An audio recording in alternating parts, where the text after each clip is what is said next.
What's good, y'all? What's good? We're live. We're live. We're officially live. Let me just make sure everything is good. If y'all can hear me, please put the number 7 in the chat. I'm gonna do something special today, just because I have a little day. I have a little time. I don't know if my internet is gonna be fucking up though, so that's the only thing. Cause I'm in this badass Wi-Fi spot, so Wi-Fi might not be great tonight.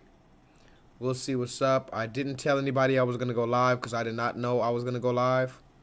So I'm just gonna do something on the run. I'm gonna do a reaction video, and hopefully I'm not too choppy tonight. I do need some people to come in and let me know how the stream is looking right now. Hold on one second. Okay. So shout out to y'all coming in the chat. We're gonna do a good reaction video tonight. I just felt I had a little extra time. I wanted to talk to you guys real quick.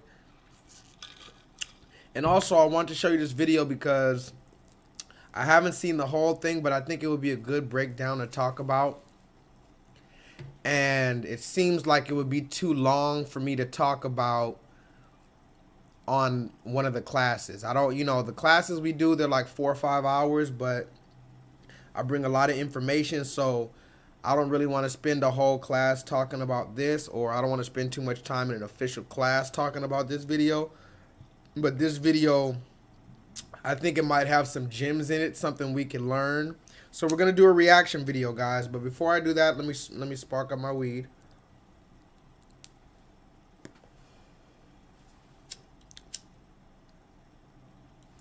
We got to get right sometimes. Got to get our head right. Got to get our mind right. I don't need weed. I don't need to drink, but I do enjoy it.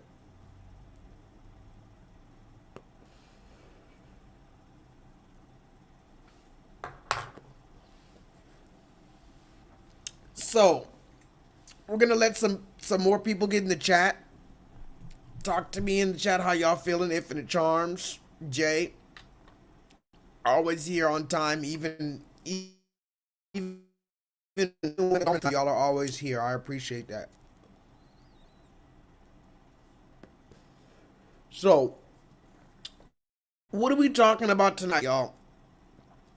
Tonight we're going to talk about Joe Biden going to an official black church. Okay? Joe Biden going to an official black church. Now, this particular one, I think it's going to be good because we can have a deep dive into the church, right? Now, if you don't know, I talked about this actually. Remember, if you can't hear me through any time tonight, or if I'm looking blurry, because of course my internet is going to fuck up throughout the night. If I'm looking to the point where you can't see me, or if I'm choppy to the point where you can't hear me, put the number 1 in the chat. But yes, Mark Sanchez was here last week, or no, forgive me. When was that? Monday? Yeah. Mark Sanchez was here on Monday. He remembers the clip or the picture I showed you guys of Joe Biden going to the Martin Luther King church. Does anybody remember that? On Monday, let me see if I can find the picture for y'all. Yeah, this picture right here. Remember I showed you guys this picture last week or on Monday about Joe Biden going to the, what is it called? The Ebenezer Baptist Church. Can somebody put that in the chat? The Ebenezer Baptist Church in Atlanta, Georgia. Now, this is a very famous place. If I'm not mistaken, I might have even went here before. I know we had a my stepdad's side of the family had a family reunion, and we went to Georgia. We went to some other place, Pigeon Forge. Does anybody know where that is? Pigeon Forge. If y'all can go Google that for me, Pigeon Forge. I just remember we were in a place called Pigeon Forge, and we also went by Atlanta, Louisiana, or whatever the case, and all that stuff. But in Atlanta, when we stopped in Atlanta, mind you, this is when I was like, I had to be what, maybe 13 years old, maybe 13 years old, maybe 14, when I went to the family reunion for my stepdad's family, and we went to Pigeon Forge. But on the way to Pigeon Forge, we stopped at some historical landmarks in Georgia. Like, for instance, they have the Martin Luther King. They have the museum out there. I don't know what the museum is called, but there's a museum in Atlanta, like a Black History Museum. That's the first time I ever saw these lynching pictures. Mind you, I'm like 12, 13 years old, and I went to the museum, a Black History Museum. I saw all the pictures of black people being hung from trees. You ever seen the picture of the little white girl smiling? I showed you guys that picture before. The little white girl smiling, looking up at the black man hanging from a tree.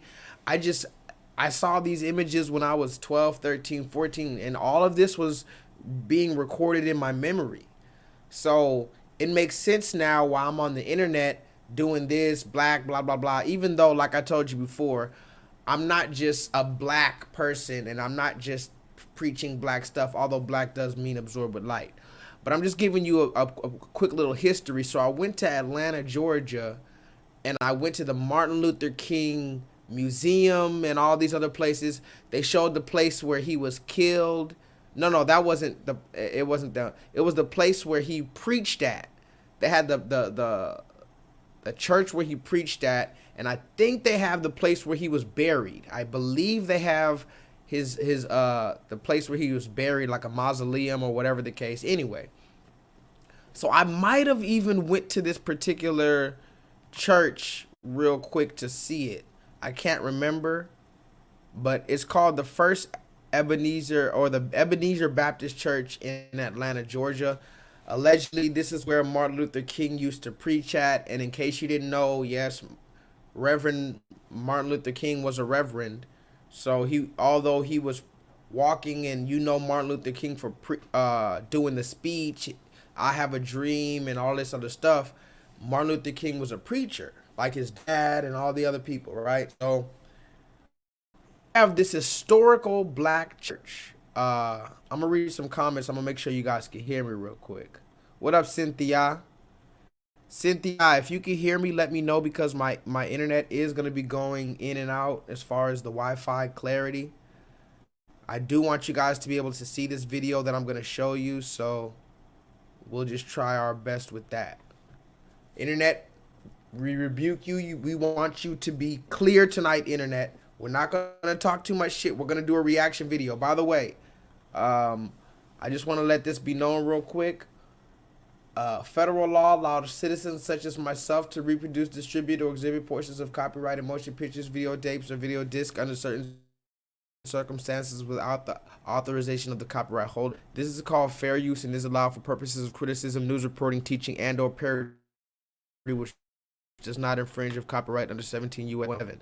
So I'm just going to play a quick little video tonight, and we're not going to make a big deal about it. And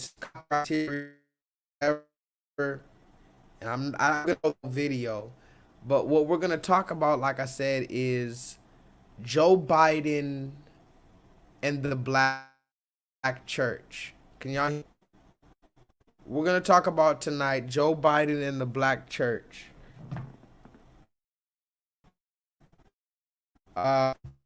This is simple. The reason why we're talking about Joe Biden and the black church, I need y'all to hold on.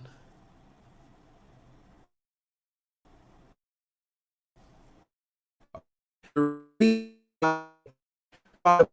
reason is, well, just say the crime bill that Joe Biden responsible for putting a lot of black men in, really trying to rectify the problem. There's so many different things we could talk about with Joe Biden in particular, but tonight we want to talk about why he's so accepted still in the black community. Can somebody put that in the chat? Why is Joe Biden still so accepted in the black community? Let's find it out, guys. Let's figure it out. Now, mind you, Joe Biden is the first sitting president to go give a speech at this Ebenezer church. Can somebody put that in the chat? I'm trying to read the comments too. Joe Biden is the first president to be giving this speech at this church. We need you to remember this. This is an all-black church, and Joe Biden hasn't done shit for us but disrespect us. Now, I'm going to see what we can do with this. Can y'all see this? Okay, hold on.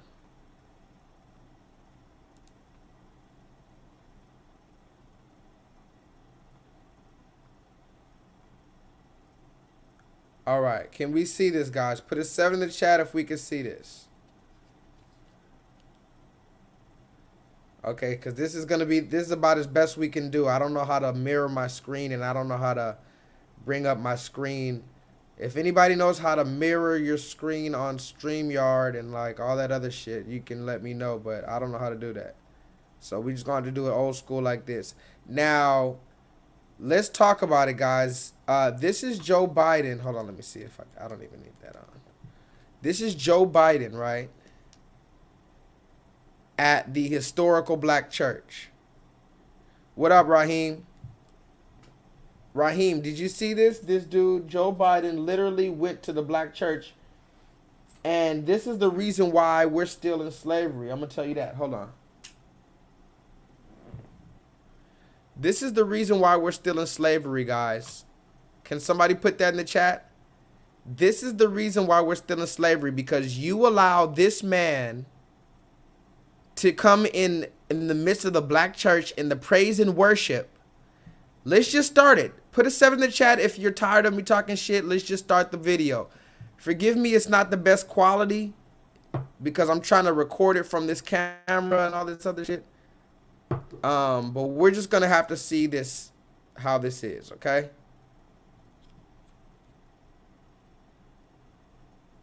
I'm gonna start it from the beginning. Now, this video is 1 hour long. We're not gonna watch the whole hour, but he does give a speech, and I'm interested to hear what he has to say in the speech. I didn't hear his speech yet, but I'm interested to see if this and hear it. Figure it out, guys.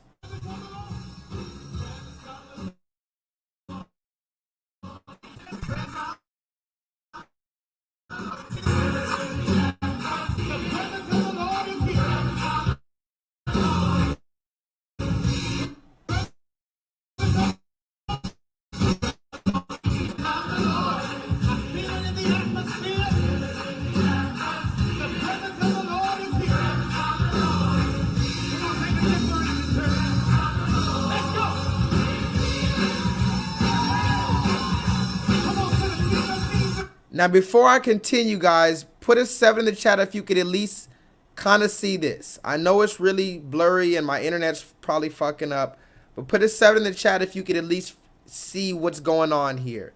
You got a bunch of black people having praise and worship with Joe Biden in the middle. Now, mind you, I need you to focus on Joe Biden this whole time. Focus on Joe Biden.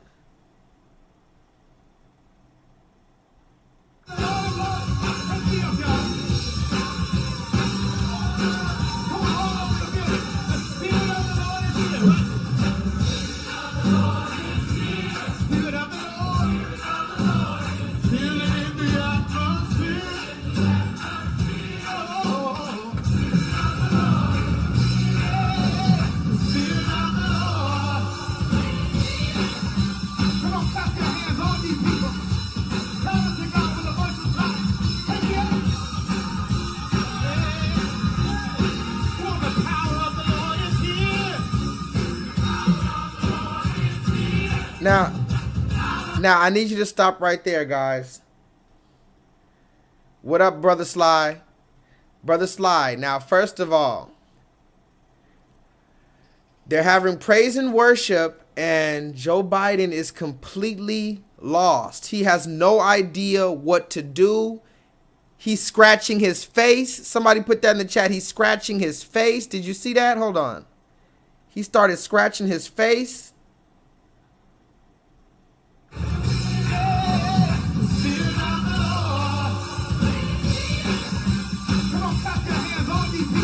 He's scratching his face. He has no idea what to do. Now, mind you, everybody else in the back is praising and worshiping. Everybody praising and worshiping. He has no idea what to do. Now, let's continue.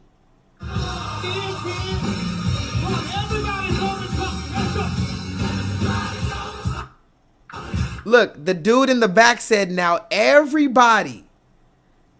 The man who's directing the choir said, come on, everybody. We need everybody to clap. That's what he said. He said, everybody, come on now. Come on, everybody go on and clap for me. The presence of the Lord is here. Come on, talk to me.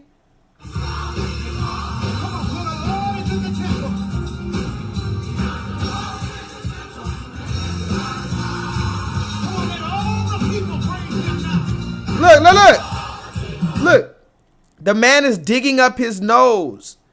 Somebody put that in the chat. The man started digging up his nose. Look.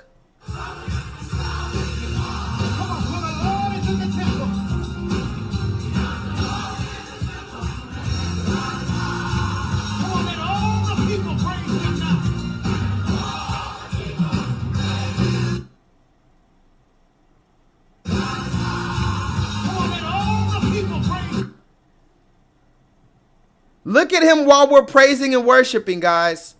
Look at your president. Leonard, look at your president while we're praising and worshiping.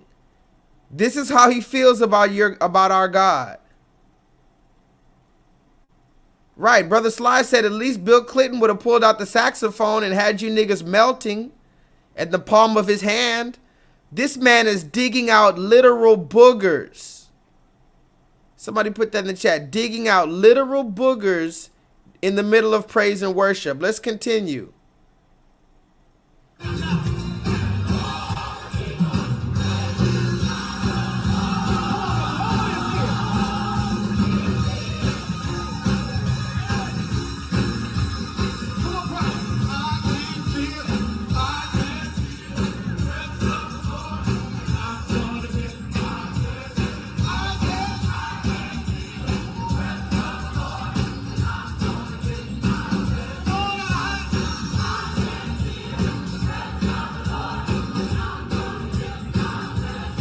Look.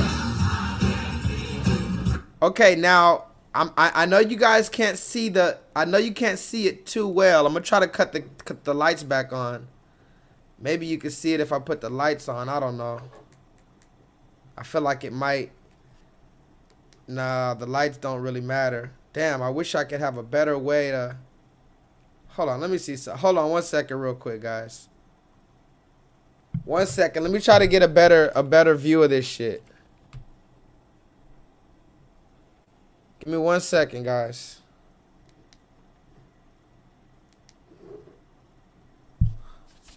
Did you see him? Now put a 7 in the chat if you saw Joe Biden dig up his nose in the middle of praise and worship.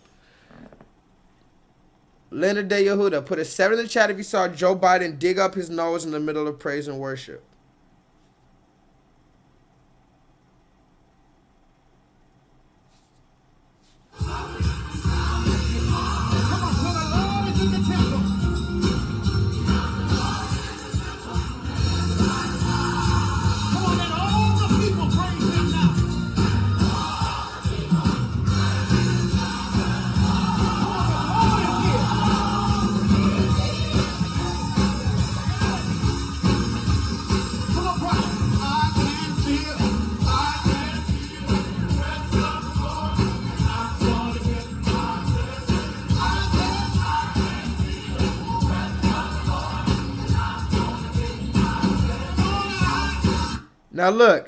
Now, somebody put that in the chat. Now he's pointing off into the crowd. You see him right there? He's pointing off into the crowd. And I'm guessing, I don't know for sure. What up, Cha-Cha? Cha-Cha, yeah, I'm doing a special live stream to do a reaction. Did you hear? Joe Biden made remarks at the Ebenezer Baptist Church in Atlanta. This is the same church that Martin Luther King was preaching at.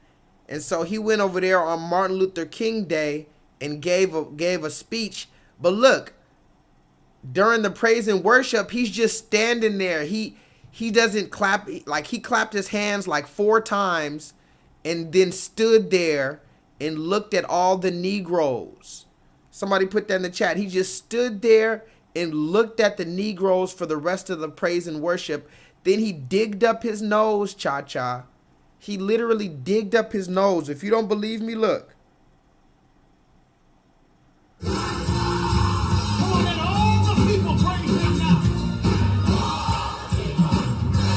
You saw him dig up his nose right there? Now let's continue. And then somebody teaches him, somebody put that in the chat. There's somebody out there in the crowd that tells him to, look, somebody in the crowd told him, just put your hands together, like don't clap, just close your hands, just make a closed fist. Look, if you look, he looks in the crowd and he's about to start clapping and he just puts his hands together. Watch. They probably told him to close his hands and just stand there like a dummy.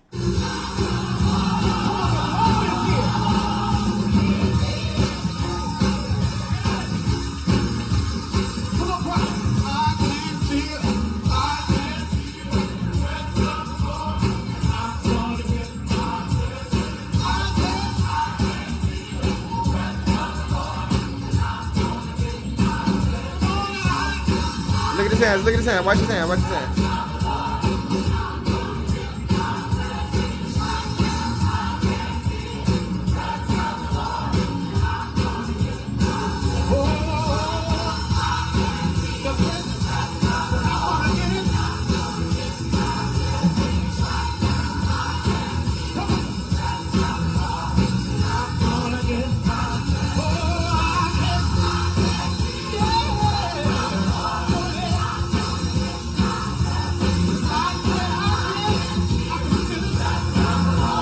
Okay, now, does anybody see anything wrong with this? Talk to me in the chat before I even continue, because this video is a whole hour long, and we're only 2 minutes into it. We are literally 2 minutes into this video, and already there's a million red flags. Sir, what are you doing? Oh, I get it.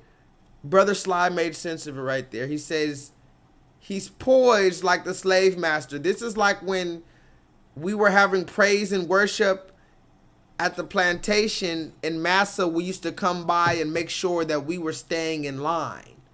He was making sure we weren't reading those passages about Exodus and stuff like that. We could only read the passage. Look.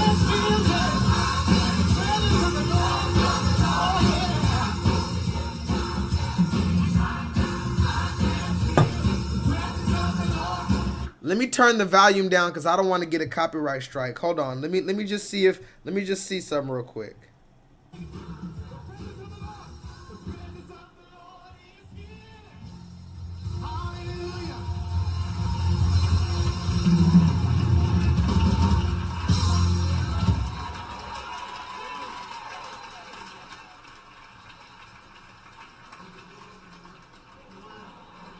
Praise the Lord, everybody.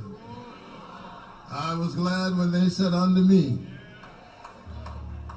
let us go into the house of the Lord. Look, he doesn't even know what to do. Our feet shall stand within thy gates. Our feet shall stand within thy gates. O Jerusalem, O magnify the Lord with me.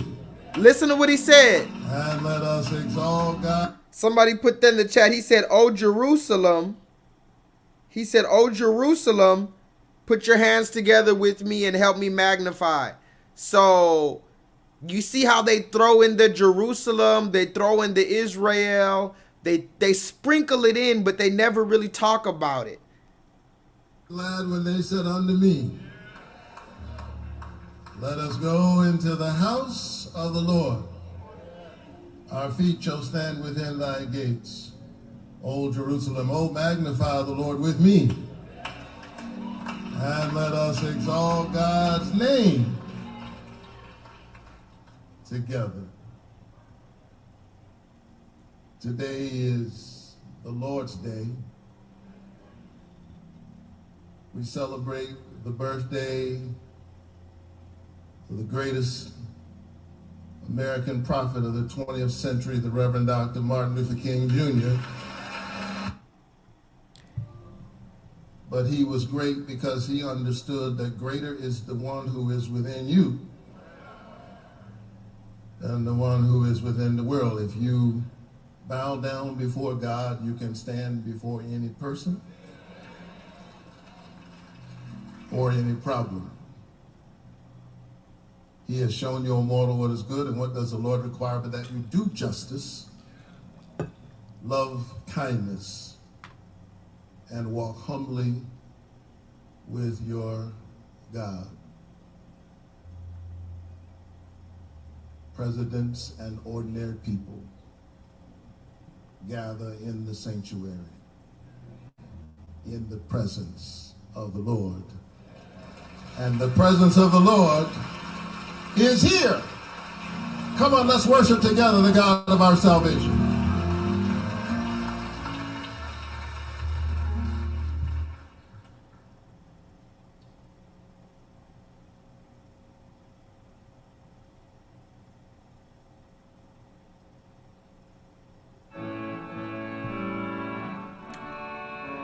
All right, let's get to the meat and the bones. They're gonna have a whole bunch of shit. I just wanted to show you how he doesn't know what the fuck he's doing. The whole time he's just sitting there. Look at him. Look at him. The whole time he's sitting here like a fucking dumbass. Look. He's not doing shit.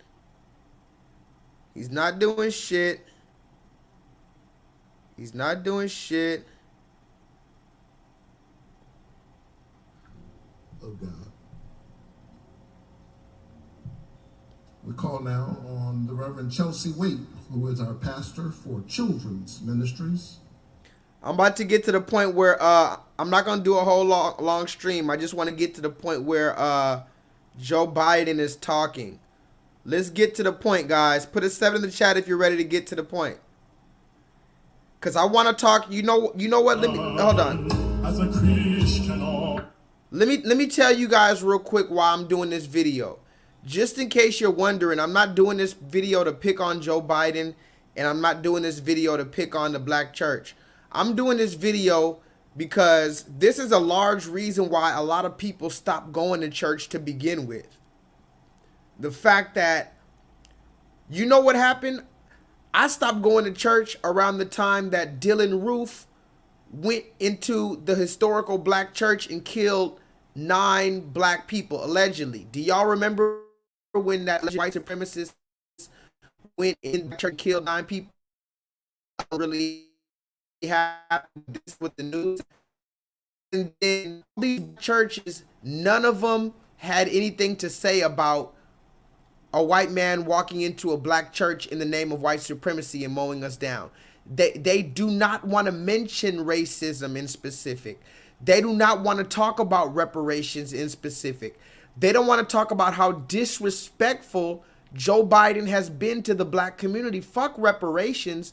How about how disrespectful it was when he told us that if we don't vote for him, then we ain't black. How about you, instead of you come up here and stand up here and look like Weekend at Bernie's, looking like a fucking mummy, how about you come up here and explain why you said that stupid shit? But no, you're gonna see, this is the reason why the black community is always dead last, because we allow anybody in our midst. You think he could have said the type of shit that he said to us about the LGBT community? What do you think the LGBT community would have done if he talked to them how he talks to us? Or if the Asian community, if he talked to the Asian community how he talks to us? He wouldn't just be able to walk into a motherfucking building full of us and just praise and worship and dance and look stupid. Let's continue. If I can bring back beauty to a world of rot, if I can spread love.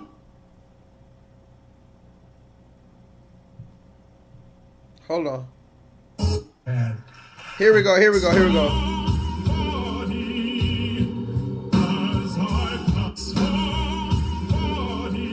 He's about to talk, y'all. Look, he's about to talk. Look, look, look, look, look. He's about to talk.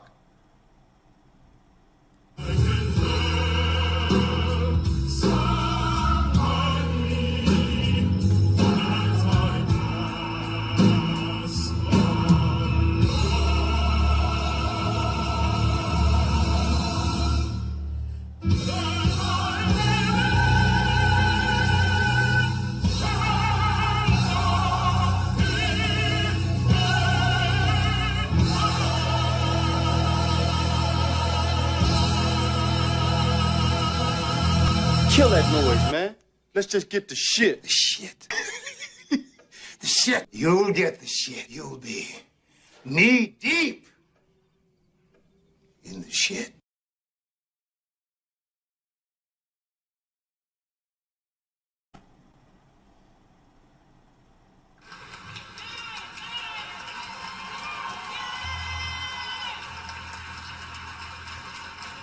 Now you see, this is the first thing already. Look. Look how happy they are. Look. Hold on, hold on, hold on, hold on. Hold on. Let me get this shit right. Now, Let me get this shit right, man, cuz I'm trying to do this on my tablet. I'm just wait a minute, y'all.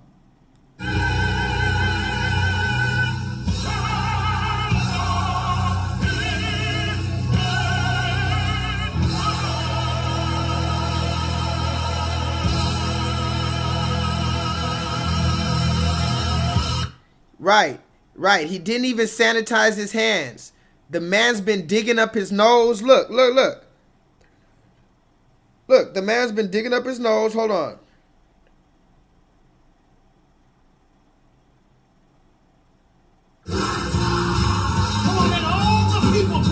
Look, look, look. The man was digging up his nose. Isn't this the man who told us to wear 3 different masks? Like not even 2 years ago? It hasn't even been 2 years. He told us to wear 3 masks on top of each other. Now he's digging up his nose and he wants to go shake people's hands. Let's talk about it, guys. Hold on. Let's talk about it. Let's talk about it. Now you shaking people's hands. Look.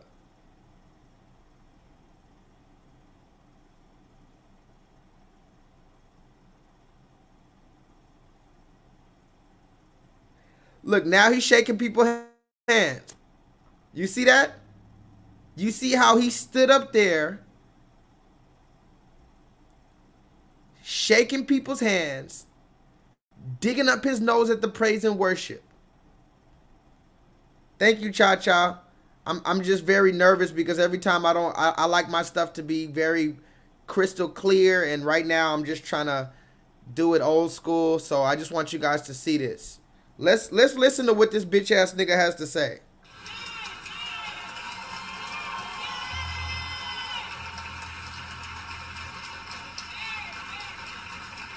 Look at her in the back. She's already doing too much. Look at old girl in the back. Look at old girl in the back now.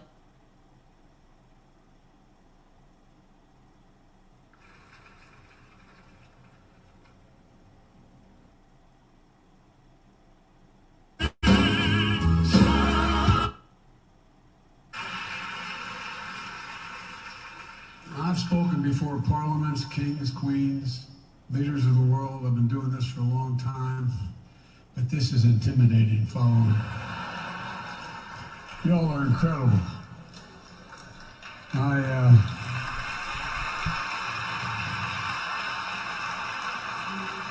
And let's lay one thing to rest. I may be a practicing Catholic. I used to go to 7:30 Mass every morning. Are you guys listening? Can you hear this guy? Put a 7 in the chat if you can hear him.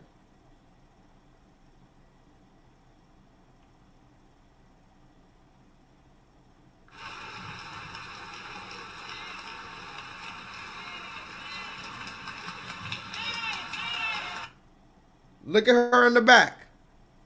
Look at her in the back.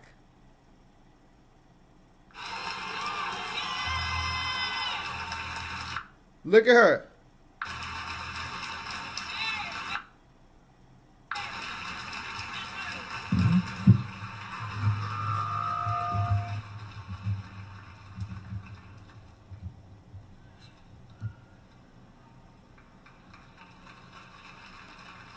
Look, his dumb ass don't even know how to use the microphone. Look. Look. The mic's not working. Look at his dumb ass. Can y'all hear me? Oh my God. I've spoken before parliaments, kings, queens. Wait. Bitch, you better be joking.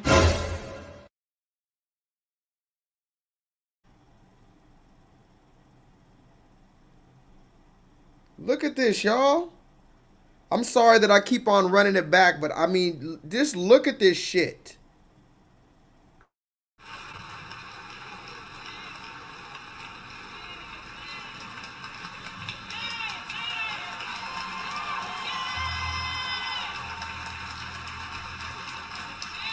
Now somebody put this in the chat. I know I keep on stopping the video, but I told you the video is going to be a reaction. This is a reaction video, so fuck it. If you want to see the whole video, just go watch it. But this is the reaction video. My thing is this, y'all. We can talk all this shit about Joe Biden, but these people are our family members. You can say what you want, but this woman is one of our family members. Fuck that. We are not going to sit here and act like this room full of thousands of niggas. There's like hundreds of niggas here. You mean to tell me there's hundreds of niggas here and none of those people are our family members? Come on, y'all. Talk to me in the... Whoa, hey, why are you insulting my intelligence? These are somebody's family members.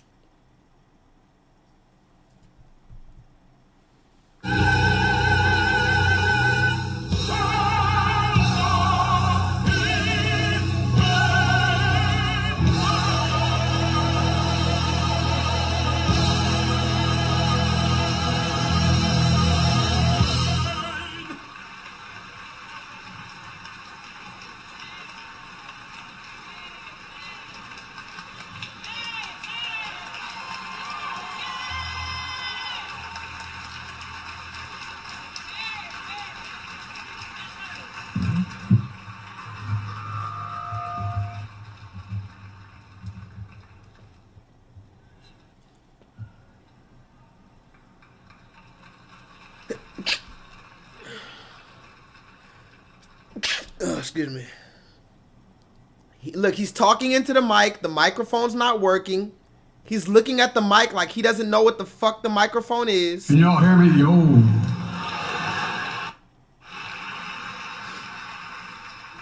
I've spoken before parliaments, kings, queens, the world. I've been doing this for a long time, but this is intimidating following. Y'all are incredible.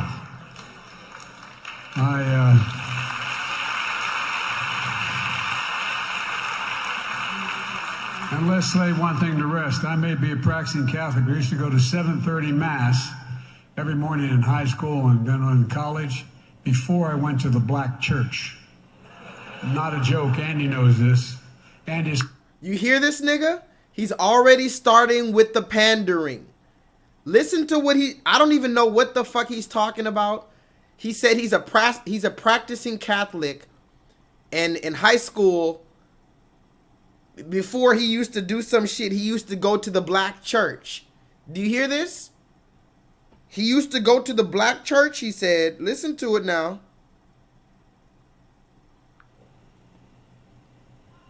Can y'all hear me? Yo.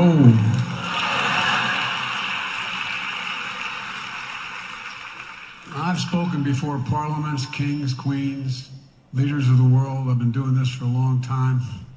But this is intimidating following. Y'all are incredible.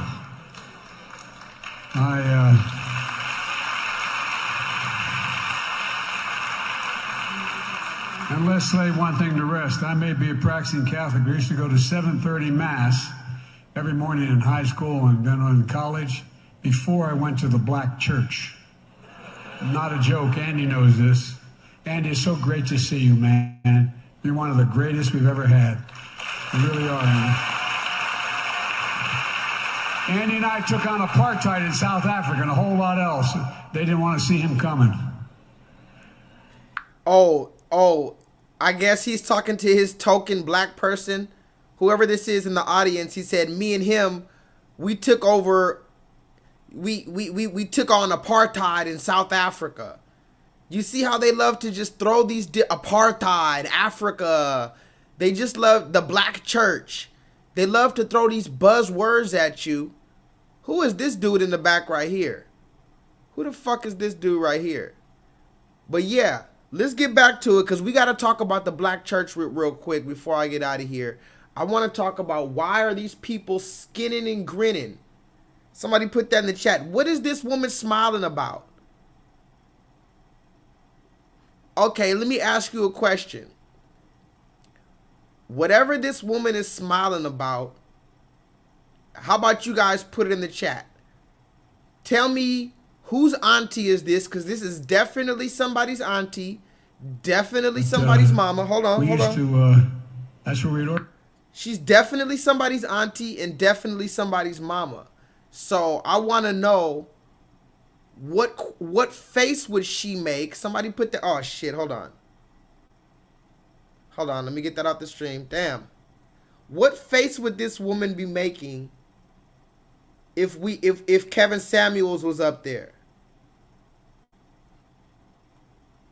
This same woman who's smiling at Joe Biden and everything he has to say, what face would she be making if Kevin Samuels was up there talking?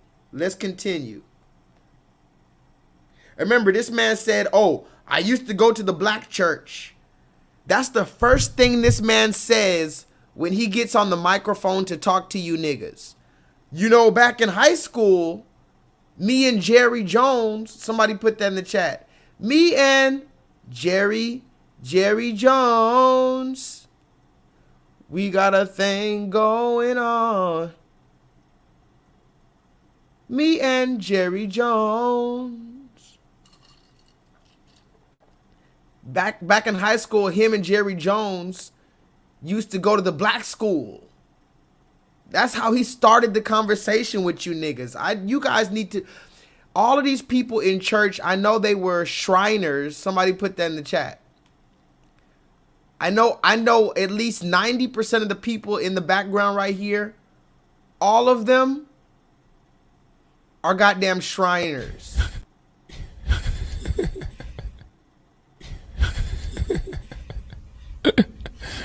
Sensational.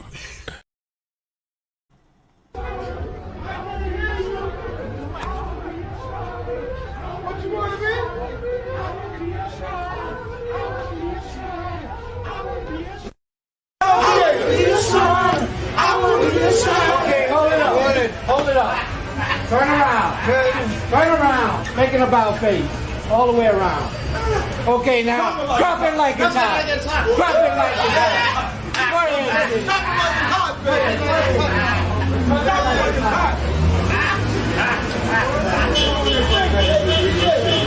Oh, Lord. All right, hold it. Proud of what I am and what I represent. Man? I'm proud You of a what I am traveling and what I man, represent. and you using the black. Look at the condition of our people, man. Leave us alone, bro. Look at the condition of our people, brother. Leave us alone. How you walking with the I said, illumination leave of us our people, alone. man? Leave us alone. That's a sign of our ancient king. You don't represent us. Huh? You Brother, don't represent because us. you lower than me. You are my represent us. son. No. You my son. No. I'm true and living God. This the light, man. Yo. This disrespectful to the black man. Y'all brothers should be ashamed of yourself, You should be man. ashamed of yourself, bro. Brother, man, look, Step, you kick rocks. you ain't saying nothing, brother. Step. We for real about this. Is a shame for the black man. Okay, well, keep moving This is then. the disgrace for the Well, black keep man. moving then. Ain't no keep moving. You ain't saying nothing. Keep moving. These are the type of black men that are in this church right here. But I need you guys to remember, while you're laughing about this video, this is our family in this. This is our family. He went to a black church full of black people and none of them questioned him. They just gave him the floor to speak. And he's talking, the first thing out of his mouth is, well, you know, back in high school. Now, what year was Joe Biden in high school? Somebody put that in the chat. What year was Joe Biden in high school? Because, or put it this way, what year did he graduate from high school? Because he started the conversation talking about in high school, he used to go to the black church before he went to his church. But I could only imagine Joe Biden in, what, 1952 or whatever the fuck. You did not fuck with the black church nor black people. But let's continue. Again, I'm going to ask you guys, this woman right here, what would her face be like if Kevin Samuels rose from the grave and started speaking at that same pulpit? Organized to march and to segregate the city. My state was, like yours, segregated by law. We were a slave state, to our great shame, and we had a lot of leftovers of the bad things come from that period of time. But anyway, that's another time. But I learned a lot, and I promise if any preacher preached to me back then, I'm not going to be nearly as long as you were. Actually, I have a bad reputation for speaking too long. He followed the path of Moses, a leader of inspiration, calling on the people not to be afraid. And always, always, as my grandfather would say, keep the faith. He followed the path of Joseph, a believer in dreams and the divinity they carry and the promise they hold. And like John the Baptist, he prepared us for the greater hope ahead, one who came to bear witness to the light. Reverend Dr. Martin Luther King. Future says that Joe Biden graduated from high school in 1865. That sounds about right. I'm pretty sure in 1865, he didn't give a fuck about the black church. Why did the first thing that come out of his mouth is, I went to the black church, you know? You see how easy it is to keep you niggas on a hook? Why would they ever give you reparations? Talk to me in the chat. Why would they ever give you niggas reparations if it's this easy to calm you over? Just come over here. I don't even have to clap along with your... Did you see? Hold on. I'm going to show you guys again what he was doing during the praise and worship. Look at this man during praise and worship. Presence of the Lord. Presence of the Lord. Let's go. The presence of the Lord. I feel it in the atmosphere. The presence of the Lord is here. Come on, make a declaration, church. Let's go. Come on, to the King of Kings and the Lord of Lords. Take me up, y'all. Come on, all over the building. The Spirit of the Lord is here.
Do you see how this man just... Anyway, let's continue. Let's continue. To me back then, I'm not going to be nearly as long as you were. Actually, I have a bad reputation for speaking too long. He followed the path of Moses, a leader of inspiration, calling on the people not to be afraid. And always, always, as my grandfather would say, keep the faith. He followed the path of Joseph, a believer in dreams and the divinity they carry and the promise they hold. And like John the Baptist, he prepared us for the greater hope ahead, one who came to bear witness to the light. Reverend Dr. Martin Luther King Jr. was a nonviolent warrior for justice who followed the word and the way of his Lord and his Savior. On this day of remembrance, we gather at Dr. King's cherished Ebenezer. I say, emphasize the word cherished, Ebenezer. And by the way, sis, every good man, every good brother needs a really strong, strong sister. You think I'm kidding? What the fuck is that? Oh my God, what the fuck is that? Did you hear this? Where did this come from? What is this? Wait a minute, hold on. What the fuck? Justice, who followed the word and the way of his Lord and his Savior. On this day of remembrance, we gather at Dr. King's cherished Ebenezer. I say, emphasize the word cherished, Ebenezer. And by the way, sis, every good man, every good brother needs a really strong, strong sister.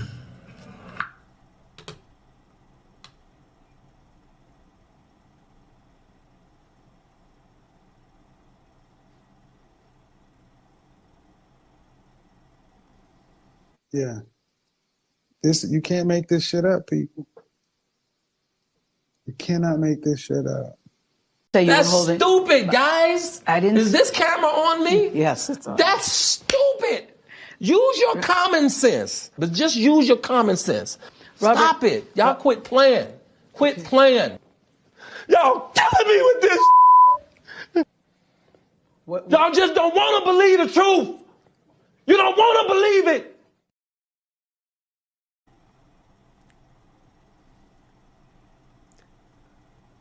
Prepared us for the greater hope ahead, one who came to bear witness to the light. Reverend Dr. Martin Luther King Jr. was a nonviolent warrior for justice who followed the word and the way of his Lord and his Savior. On this day of remembrance, we gather at Dr. King's cherished Ebenezer. I say, emphasize the word cherished, Ebenezer. And by the way, sis, every good man, every good brother needs a really strong, strong sister.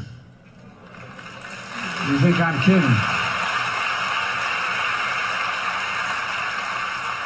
I'm not. Somebody put that in the chat. Every strong brother deserves a strong sister. This is disgusting. Did you hear this? Now, mind you, put a 7 in the chat if you ever had an older white man like this come up to you. Hey, man. Hey, what's up, my brother? Hey, what's up, brother? Don't call me brother. Call me sir, like you would call anyone else, or man, or whatever. Don't my brother me. Put a 7 in the chat if you've ever had somebody try to my brother you. Sir, you are a 48-year-old, and hey, you might be cool. You might be a cool white guy, but you don't know me like that. Oh my God! Wow! Oh my God! Me like that, talking about Does he give these speeches to other? I hope my internet doesn't start fucking up, but tell me in the chat, does Joe Biden give these speeches in particular to any other ethnic groups, talking about every strong brother, by the way, needs a strong sister? Tell me in the chat if you think Joe Biden goes to other ethnic groups and says, remember, this is the same dude that told us that if we don't vote for him, we ain't black. Can y'all hear me? 7 in the chat. I know my internet's kind of fucking up, but this is the same dude that told us if we don't vote for him, we ain't black. Now he's telling us every strong brother needs a strong sister. And what's up with this dude in the back? What's up with this dude? See? Look at this. Hold on. Can y'all see this dude? These dudes have been MK Ultra shock treatment. Hold on. Look at this dude right here. This is some ultra shock treatment right here. Look at this. Wait a minute. Are these actual black people? Nah, hell no. Nah. Hold on. Wait a minute. Wait a minute. Okay. A nigga like me, I never do that. A nigga like you. I'm not one of those niggas. This is a sick Negro. Hey, do you ever wonder, like, what is going on? I mean, like, do you ever, like, wake up or do something and you're just like, what the fuck is going on? Nah, who is this dude right here? Nah, something's not normal. Something's not normal with this. Wait a minute, hold on.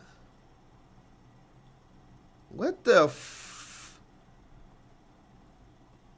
wait a minute, hold on. Is that a lizard? Ah, what the fuck? What the fuck? Nah, hold on, wait a minute. You know what? Let me just continue this, because I'm not even sure. I don't even think I'm ready for that rabbit hole. That's suspicious. That's weird. And you want to know what else is funny? Nah, this is some Thriller Night shit. Hold on, wait a minute. What the fuck?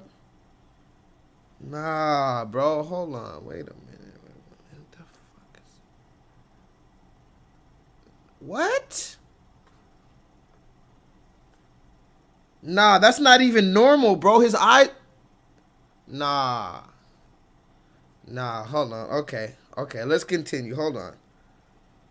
Because we got to be... See, and this is what I was telling you guys. Maybe our family... Remember, these are our family members. There was this movie that somebody had me watch a long time ago.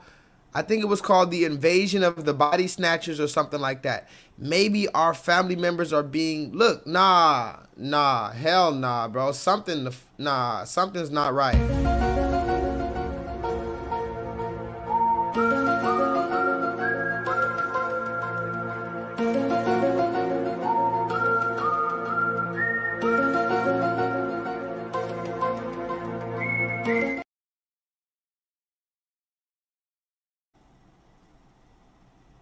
Prepared us for the greater hope ahead, one who came to bear witness to the light.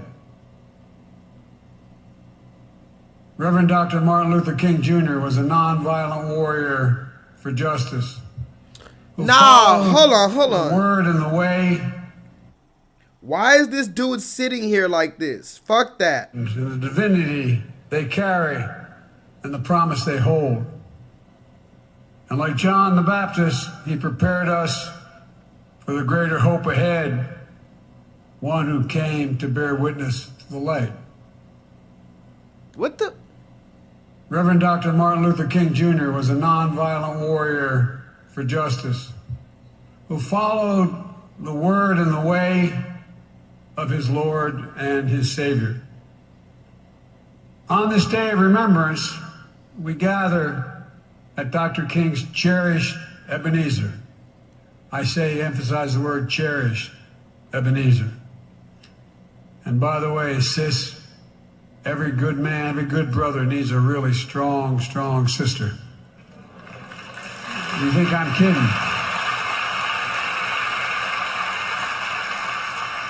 I'm no Dr. King, and my sister's not, you know what, she's smarter, better looking, and better person than I am. Managed all my campaigns.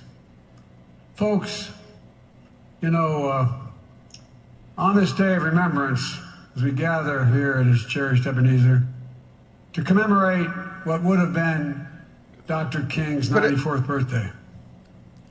Put a 7 in the chat if y'all can hear me. I'm gonna read some comments real quick.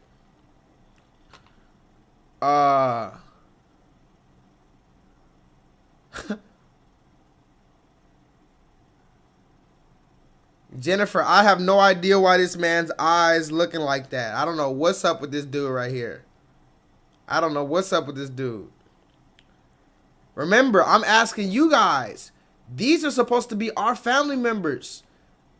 These are the people that's still going to church even after Dylan Roof, and they don't ask no questions. Somebody put that in the chat. Don't ask no questions. They don't even ask questions. After Dylan Roof comes and mows down 9 people, nobody says anything. Donald Trump, everything. Joe Biden, no reparations, no anti, what about the Buffalo, talk to me in the chat, the Buffalo shooting?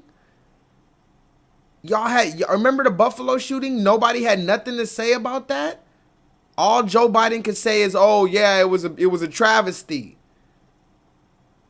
But everybody wants us to continue to stay in church like we were raised. Somebody put that in the chat. And I don't have a problem with the actual church, you know, actual God. But they want you to follow these vain repetitions, and they want you to just go through the same repetitions. Like, God does not respect your repetitions. Can somebody put that in the chat?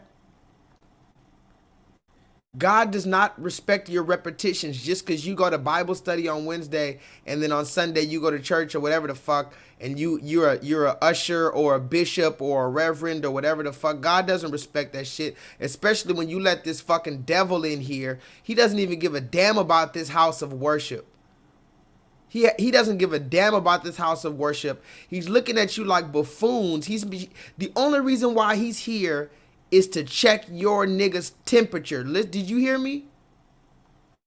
I said the only reason Joe Biden is even here in the first place is to check you niggas' temperature. I have set you apart. Oh, glory, I can't get no help in here.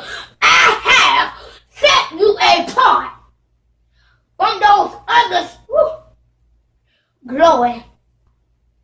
From those others. Woo, glory. And now God is saying, everybody, I knew you before I put you in your mother's womb. He knew everybody. He knew everybody before he formed them in their mother's womb. Can somebody just tell your neighbor, God knew you before you was in your mother's womb.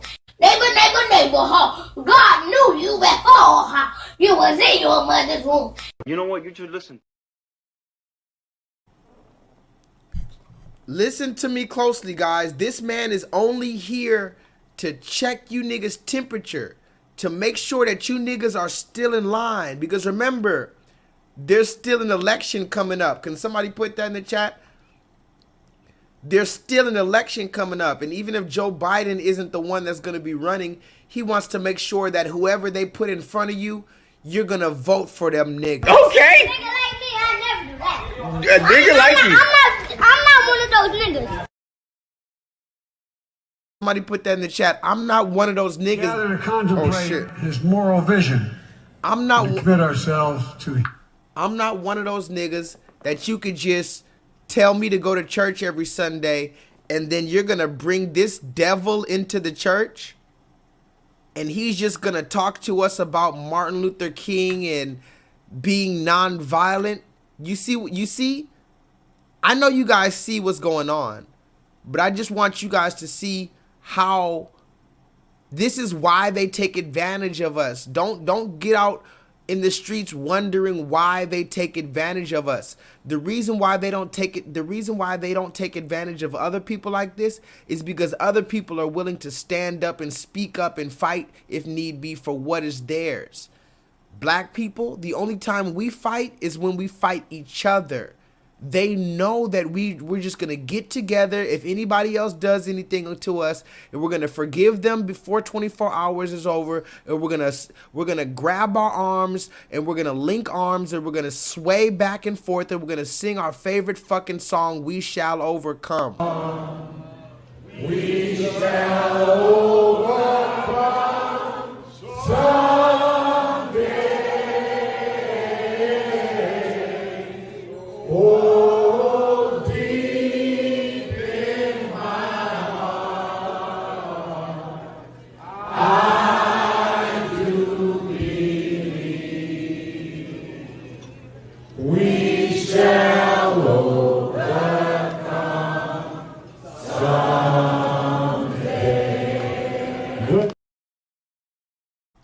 You see that shit, right? His path, to his path.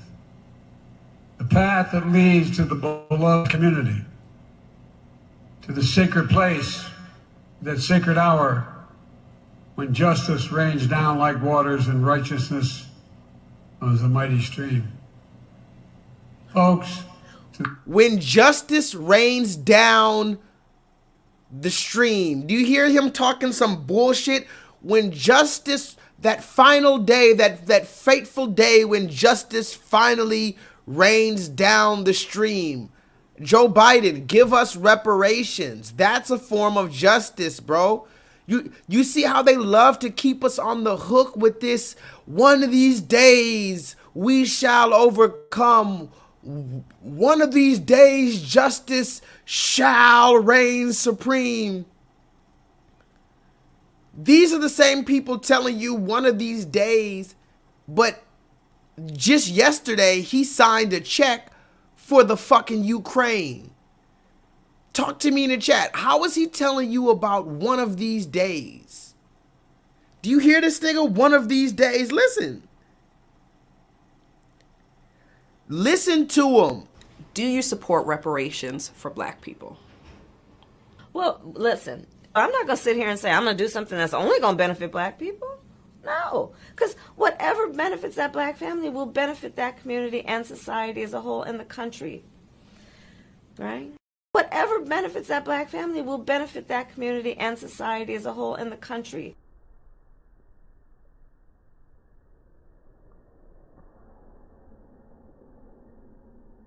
Right?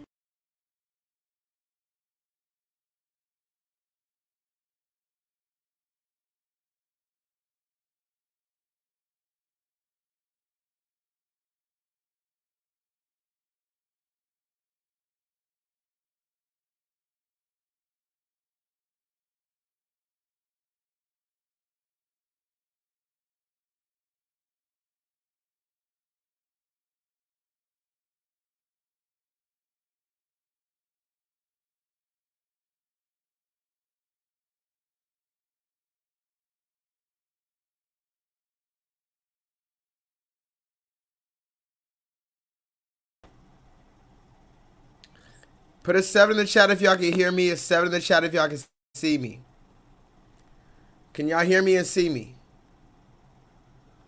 Can y'all hear me and can you see me?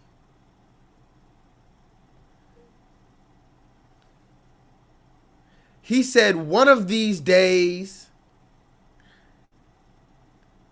to the sacred place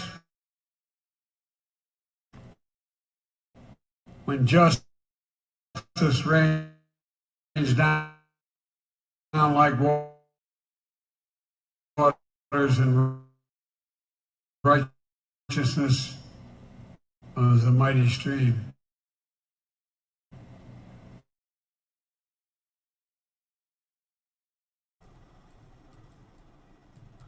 My Wi-Fi is tripping, guys. My Wi-Fi is tripping. Hold on.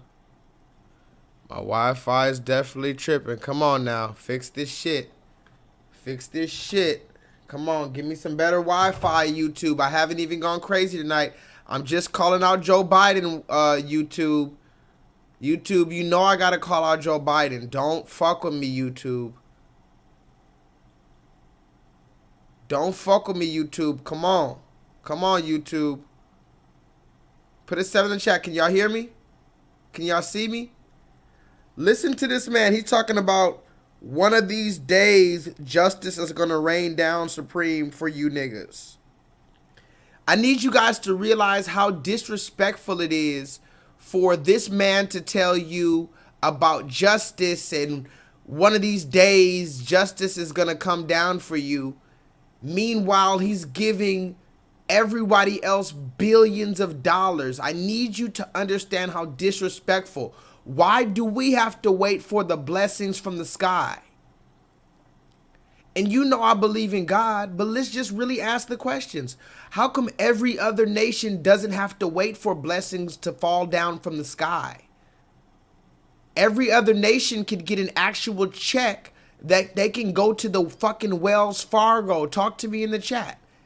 Every other nation gets an actual check that they can go to the Wells Fargo and they can withdraw that check tomorrow and get physical green or blue cash. Why is it that the black Americans, we're the only one that has to deal with the fucking justice someday, one of these days? Message! To commemorate what would have been Dr. King's 94th birthday, we gather to contemplate his moral vision and to commit ourselves to his path, the path that leads to the beloved community, to the sacred place, that sacred hour when justice rains down like waters and righteousness as a mighty stream. Folks, to the King family, I know no matter how many years pass, doesn't matter how many years pass, those days of remembrance are difficult. They bring everything back as if it happened yesterday. It's hard for you. Hard for you. I don't want to thank the King family, presumptuous of me to do this, but on behalf of the whole congregation, for being willing to do this year in and year out, because you give so much to the rest of us. And we love you all. We love you all.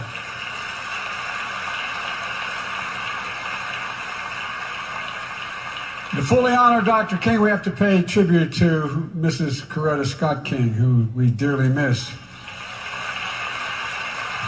She led the movement that created the King holiday and so much more. In my view, this is her day as well.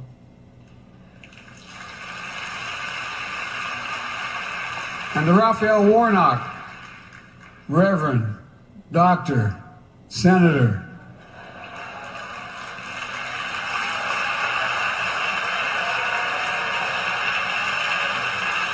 congratulations on your historic victory.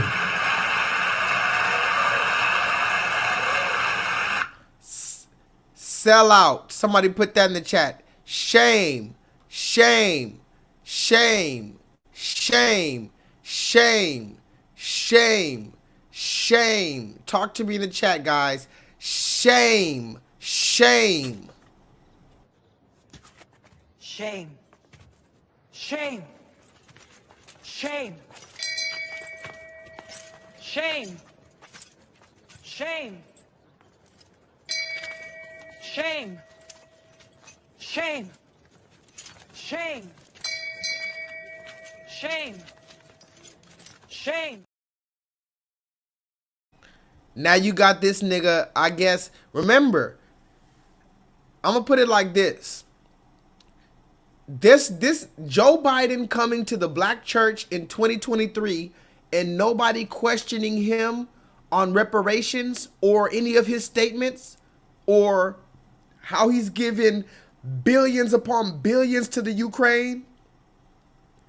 This is basically like a blood coming to an all Crip party. Somebody put that in the chat. Imagine a blood just walking into a all Crip party and just grabbing the motherfucking microphone and just talking about blood shit or whatever. It's completely ridiculous. There's no other group of people that would allow someone like this that has done and said the things to their community that this man has done and said to our community. There's nobody else that would allow this man into our midst. And so I'm not worried about Joe Biden. I'm worried about the black people in this room that we need to worry about. We need to worry about the black people in this room that allowed this man to grab the microphone and nobody raised their hand and ask this nigga the important elephant in the room questions. Talk to me. Talk to me. A fellow Morehouse man. Oh, look what he said. Look what he said. He got real happy when he said that. Oh, he went to Morehouse. He said, oh, this black man went to Morehouse. We're going to have a conversation about how happy you niggas get over black colleges and these Greek fraternities and shit like that. Now, mind you, I never went to it, so yeah, you might say I'm hated and whatever, but from the outside looking in, you niggas start cheesing from ear to ear. I never seen this type of smile. Look at this nigga right here. He doesn't just smile like this any other time. The only time you smile like this, talk to me in the chat. When does the black... These niggas smile like this when they get validation from White Zaddy. Talk to me in the chat. This is the I got validation from White Zaddy approval. Look. Doctor, Senator, for me. I want to thank you for the honor of inviting me to be called to America's immigrants are difficult. Hold on, let me find this dude again. Immigrants are difficult to commit. He followed the path of Joseph. No. Hold on. On this day, Dr. King. Here it is right here. Look at this nigga right here. And to Raphael Warnock, Reverend, Doctor, Senator.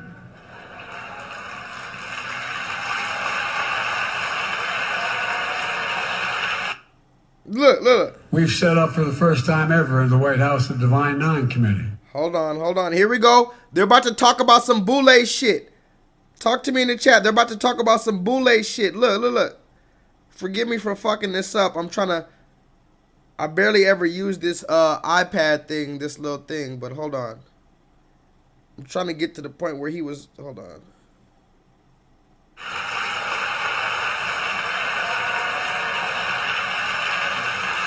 Congratulations on your historic victory.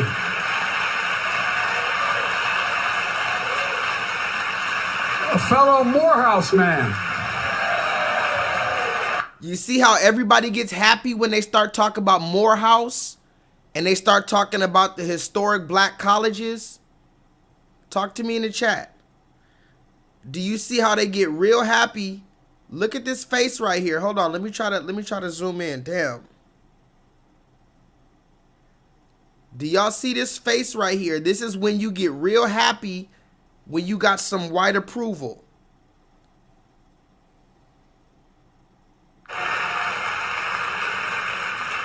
I've come to know a lot of Morehouse men. That old saying, you can't tell them much. But I tell you what. Oh yeah, I'm a Morehouse man. Somebody put that in the chat. I'm a Morehouse man. Let me ask you guys, what does it mean when you say I'm a Morehouse man or I'm a man of these Greek fraternities? What does that mean as a black person in America? I really want to know, because I barely graduated from high school. So maybe I'm just too fucking stupid to know. But so, can somebody tell me what does it mean when a black man says, yeah, I'm a Morehouse man? What does that mean to the rest of black men? Tell me, can you translate that to me as a non-Morehouse man? What does it mean I'm a Morehouse man? Does that mean you got spanked on your motherfucking booty so you can join a goddamn fraternity and you can wear a skirt and some titties so you can join a fraternity? Does that mean, is that what that's talking about? We've set up for the first time ever in the White House the Divine Nine Committee. It's active. Somebody put that in the chat. He said, we set up for the first time in the White House a Divine Nine Committee. You're a stupid dumbass. Dumbass. You hear it? He said, we set up for the first time in history in the White House a Divine Nine Committee. Wait. Bitch, you better be joking. After he was talking about, oh, this man went to Morehouse. And I know a bunch of Morehouse men. I know the black men from Morehouse. These are my friends. Now ask yourself this. If Joe Biden doesn't give a fuck about black people, ask yourself, who are these black people who are his friends? What black people heard? Here's a better question.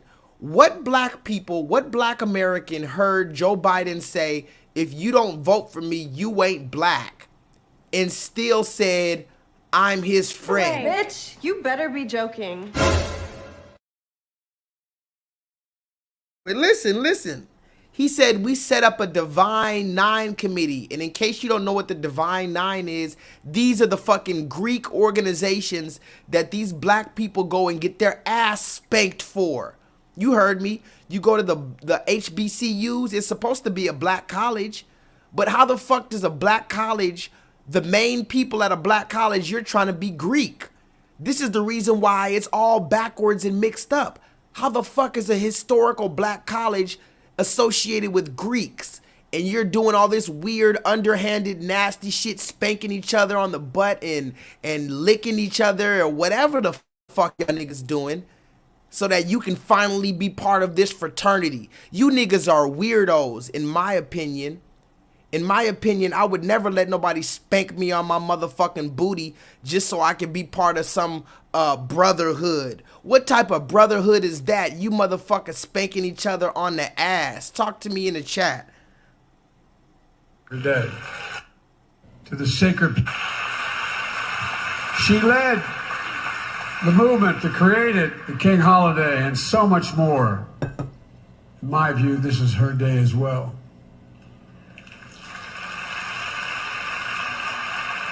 And to Raphael Warnock, Reverend, Doctor, Senator,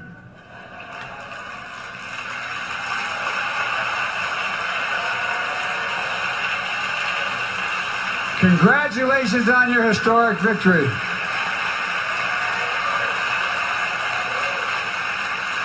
A fellow Morehouse man.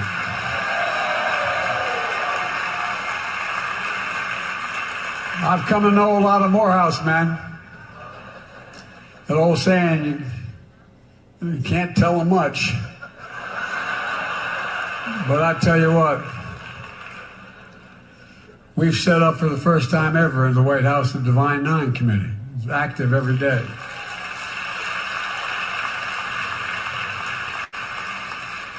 And I watch how the other The Divine Nine Committee. Somebody put that in the chat. The Divine Nine Committee, but you can't get us reparations. The Divine Nine Committee, but instead of reparations, you gave us this stupid ass motherfucking sculpture right here. Y'all saw this stupid ass sculpture they gave us for Martin Luther King Day? Out of pocket for that shit. Way out of pocket. What do you gain from that? I get sick of y'all. I want to call you one. Is it okay if I call her one? Funky dog head bitch. How dare you try to talk? I was rooting for you. We were all rooting for you. How dare you? Learn something from this. Did y'all see this fucking sculpture that they gave us from Martin Luther King? Talk to me in the chat. They gave us this dumbass sculpture from Martin Luther King Day. And I guess the Divine Nine was in charge of this shit. Was the Divine Nine in charge of this? He said we have a Divine Nine. That means the Black Boule. But my question is, what the fuck is the Divine Nine doing? Can y'all tell me?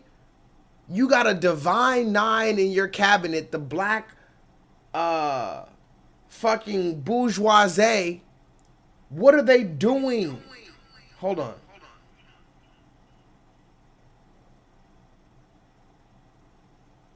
Let me see something real quick.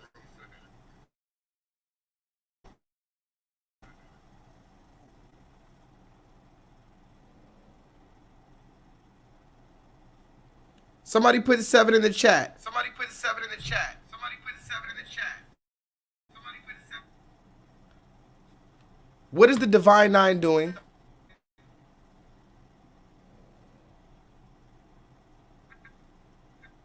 Hold on. Give me a second, y'all.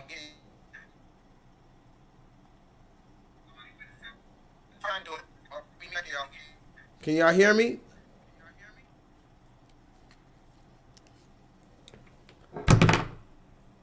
Let me see something real quick.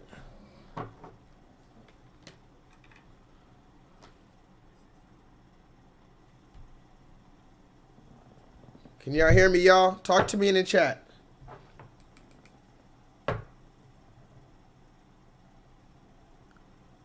Hold on.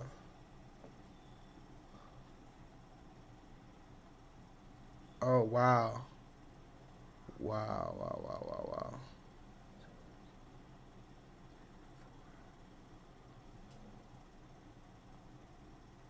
Can y'all see me? Let me refresh this page real quick.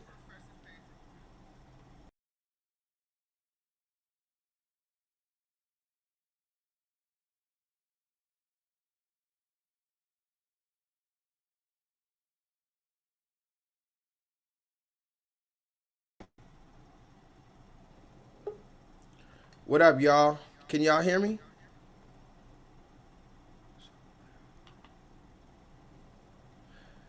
Listen, y'all. What the fuck is going on? Because we're about to get out of here in less than an hour. I just wanted to check in with you guys. Do you see what's going on? Do you see how Joe Biden... Fuck Joe Biden. Do you see how people are allowed to come and disrespect our culture like this? Because of us.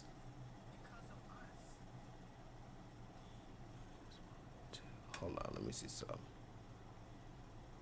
I'm going to read the comments in a minute. 1, 2. Okay. Talk to me in the chat, y'all.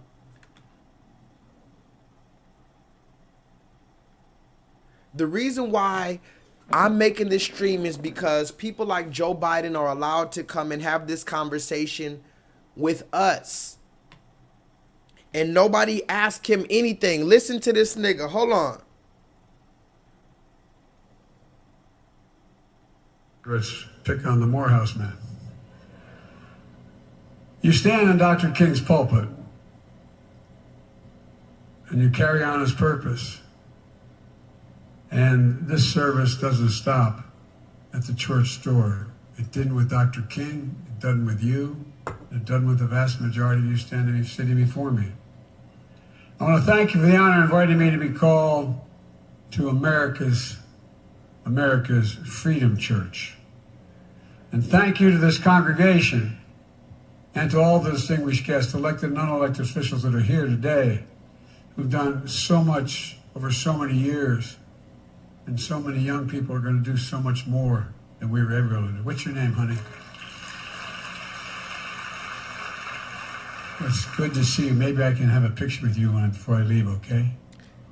Look, he's probably talking to a child. Somebody talk to me in the chat. He's probably talking to a 2-year-old child. Listen to this man. Put a 7 in the chat if you think he's talking to someone under the age of 11.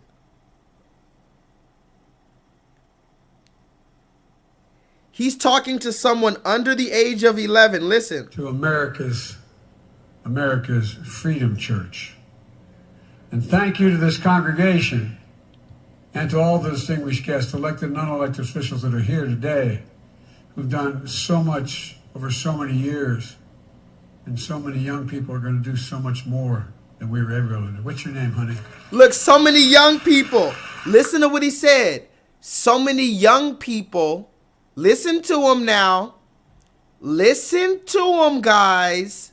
Listen to him. He said so many young people are going to be able to do better than we do. And then he immediately asked to take a picture with somebody. Can somebody please tell me what the fuck is going on? I don't know. Listen. To America's Freedom Church. And thank you to this congregation and to all the distinguished guests, elected and unelected officials that are here today, who've done so much over so many years. And so many young people are going to do so much more than we were ever able to do. What's your name, honey?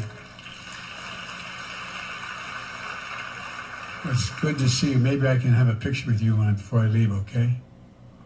Is that all right? And listen, everybody in the fucking audience, they said, "Aww." Somebody put that in the chat. Aww. Now remember, I guess nobody in this stream has ever seen Joe Biden sniffing these young children, Joe Biden seemingly kissing and stroking the hair of these young children, Joe Biden telling the parents, move out of the way so I could stand next to the child, move out of the picture so I could take a picture with just the child. And so now all the people in the audience, the moment he starts talking to some young person, he tells some young person, oh, maybe I can take a picture with you before I leave. And all of the entire audience, they say, "Aww." That's suspicious. Police! Police! Police! Help! Police! Help! Police! Help! Help! Police! And so many young people are going to do so much more than we were ever able to do. What's your name, honey? It's good to see you. Maybe I can have a picture with you before I leave, okay? Is that all right?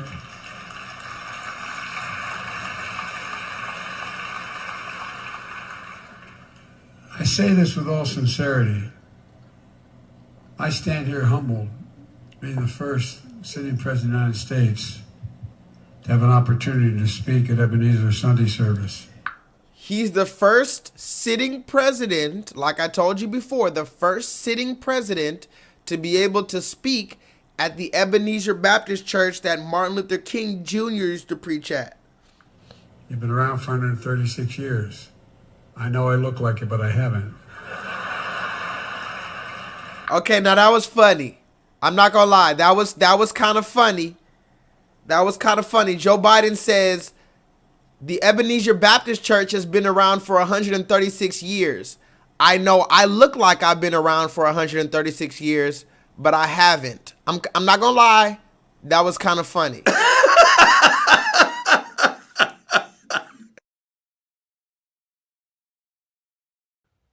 Yeah, man. It was a little funny. Whoever wrote that for him, I'll give it to you. That was a little funny. And so many young people are going to do so much more than we were ever able to do. What's your name, honey? It's good to see you. Maybe I can have a picture with you before I leave, okay? Is that all right?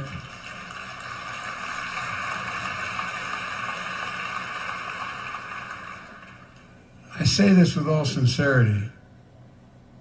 I stand here humbled, being the first sitting president of the United States to have an opportunity to speak at Ebenezer Sunday service. You've been around for 136 years. I know I look like it, but I haven't. That's funny, Solo Dolo. You gotta know when comedy is comedy. That was funny. That was funny. Fuck him, but that was funny, bro. I'm God-fearing thanks to my parents and to the nuns and priests who taught me in school. But I am no preacher. He's trying to sniff some shea butter. Damn. But I've tried to walk my faith as all of you have. I stand here inspired by the preacher who is one of my only political heroes. I've been saying, and Andy's heard me say it for years, I've two political heroes my entire life. When I started off as a 22-year-old kid in the East Side as the Civil Rights Movement, and got elected to the United States Senate when I was 29. I wasn't old enough to take office. And I have two heroes. Bobby Kennedy. I admired John Kennedy, but I could never picture him at my kitchen table. But I could Bobby. And no malarkey, Dr. King. Dr. King. And the fact is that... You hear him, guys? You know, I stand here... You hear him? He said, no malarkey. Somebody put that in the chat. No malarkey.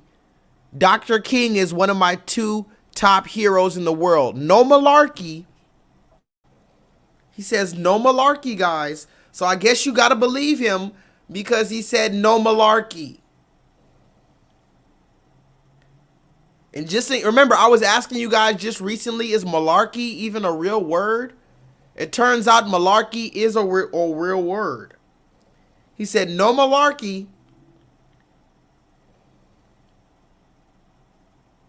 He was one of my only political heroes.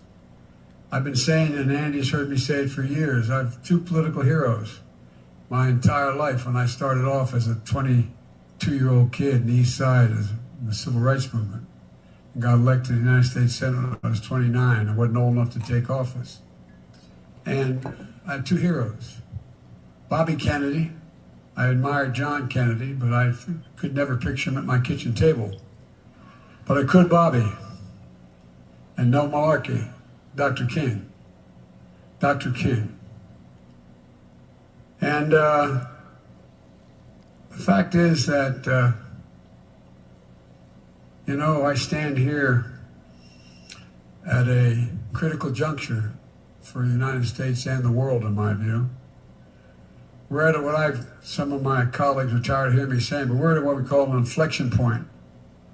One of those points in world history where what happens the last few years will happen the next 6 or 8 years, going to determine what the world looks like for the next 30 to 40 years. It happened after World War II. It's happening again. The world is changing. There's much at stake. Much at stake.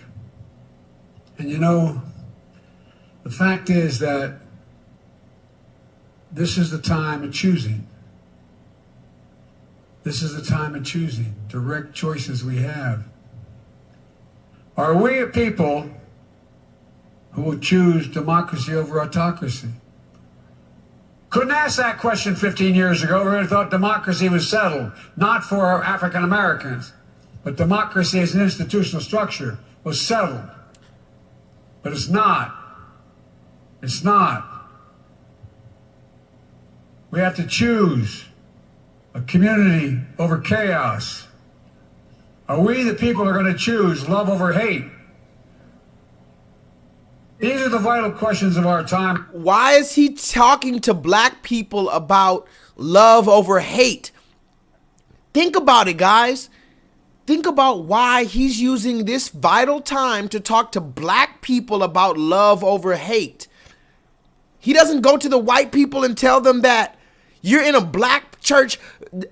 We all know that black people are the most forgiving out of all. It's obvious. All we do is forgive. All we do is dance, and all we do is pray. All we do is forgive, and all we do is fucking cry. All we do is suffer and hope for a better day. Why the fuck is this nigga talking about, are we gonna choose love over hate? You see how they're constantly reaffirming that slave narrative in our head? Talk to me in the chat. They're constantly keeping us in a slave mentality. You're gonna come to the slaves and tell the slaves to choose love over hate. Are you fucking kidding me? You didn't tell Ukraine to choose love over hate. When you talk to the people of Ukraine, you gave them billions of dollars in aid and billions of dollars in weaponry. You put weapons into the average citizen's hand. You didn't even send the weapons to the military of Ukraine. You said from your own mouth that you want the citizens, the average citizens in Ukraine, to have weapons. But when it's time for us, all this justice will come down the waterfall. One of these days, we're going to have justice come down the stream for us. And one of these days, we need to choose love over hate. Listen to him. Love over hate. Are we a people who would choose democracy over autocracy? Couldn't ask that question 15 years ago. We would have thought democracy was settled, not for African Americans, but democracy as an institutional structure was settled. But it's not. It's not. We have to choose a community over chaos. Are we the people who are going to choose love over hate? Are we the people going to choose love over hate? How about you ask your motherfucking relatives? How about you ask people like Hunter Biden? I wonder what Hunter Biden thinks about black people. You're asking black people, are we going to choose love over hate? How about you ask the people at the Charleston church? Because 24 hours after their family was killed, they said they forgave them. How about you ask Botham John? Because at the trial of Botham John, his family was kissing that white woman's feet. How about you ask the family of the Buffalo shooting? Because they said they just hope that, you know, they turn to Jesus.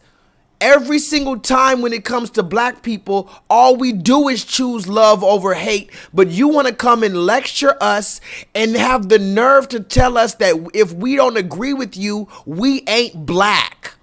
And I don't give a fuck about this dirty ass, old ass red man. The only reason why I'm talking about this shit is because so many thousands and millions of you bourgeoisie ass, AKA and Alpha Phi Pi Psi fraternity ass, getting your booty spanked ass niggas. I'm tired of you niggas wearing Christian Louboutin and trying to be so fancy because you go to church and you got a fucking beard transplant. These niggas getting beard transplants and shit nowadays, going to church trying to look like Kirk Franklin. You Kirk Franklin ass niggas make me sick. And I'm not even a perfect individual, but I would never stand in front of the congregation and lead them down destruction like this. This is leading people into complete destruction. Fuck is you talking about? What up, Maximus? These are the vital questions of our time, and the reason why I'm here as your president. I believe Dr. King's life and legacy show us the way, and we should pay attention. And you see how they constantly talking about Dr. King's legacy? You see, listen to what he said. Hold on. I think he might have even said legacy. Hold on. But it's not. It's not. We have to choose a community over chaos.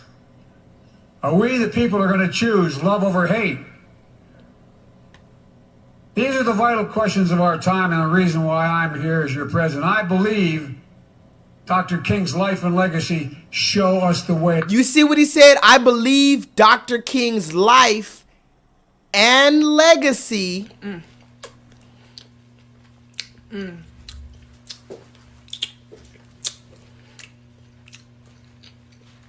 And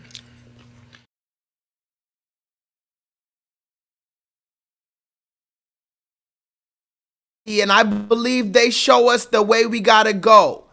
Talk to me in the chat. The legacy, you see how the Most High God works? The Most High God put it on my spirit to name this stream Legacy. I had no idea he was gonna talk about the legacy of Dr. King. Listen, listen. Listen to him. Couldn't ask that question 15 years ago. We thought democracy was settled, not for African Americans, but democracy as an institutional structure was settled. But it's not. It's not. We have to choose a community over chaos. Are we the people who are going to choose love over hate?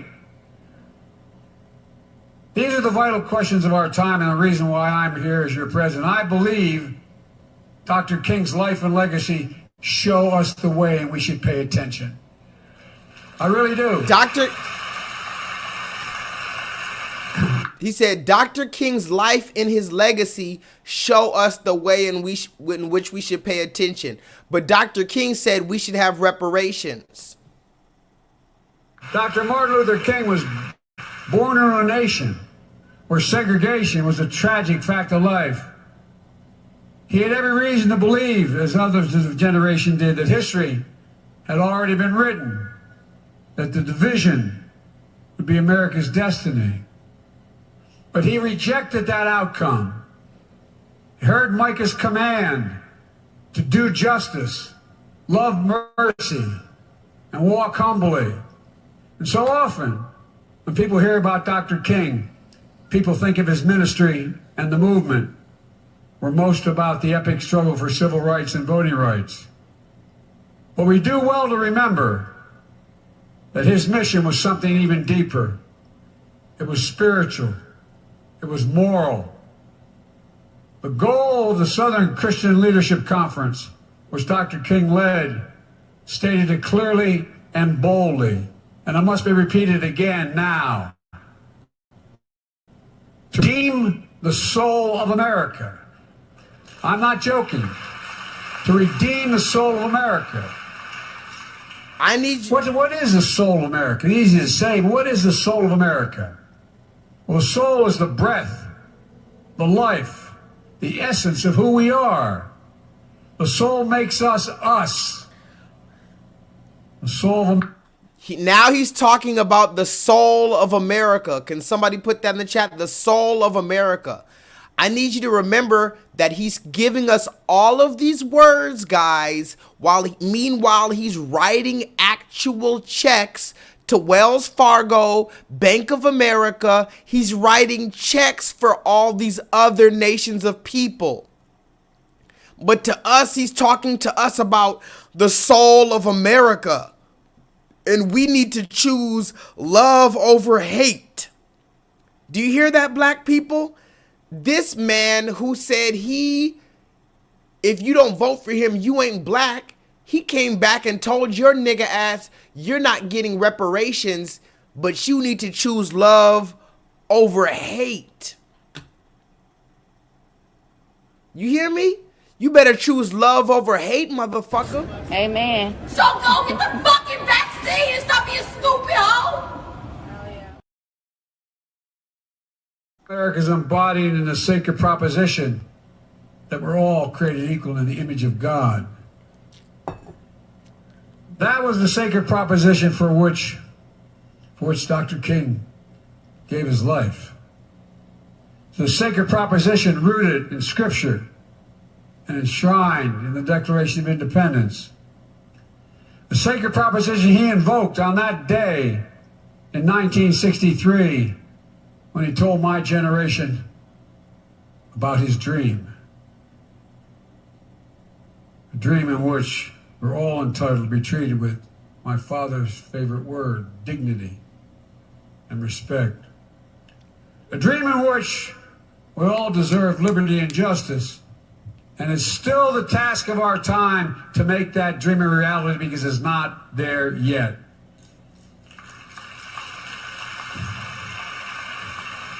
You hear what he said? He said, we're not there yet.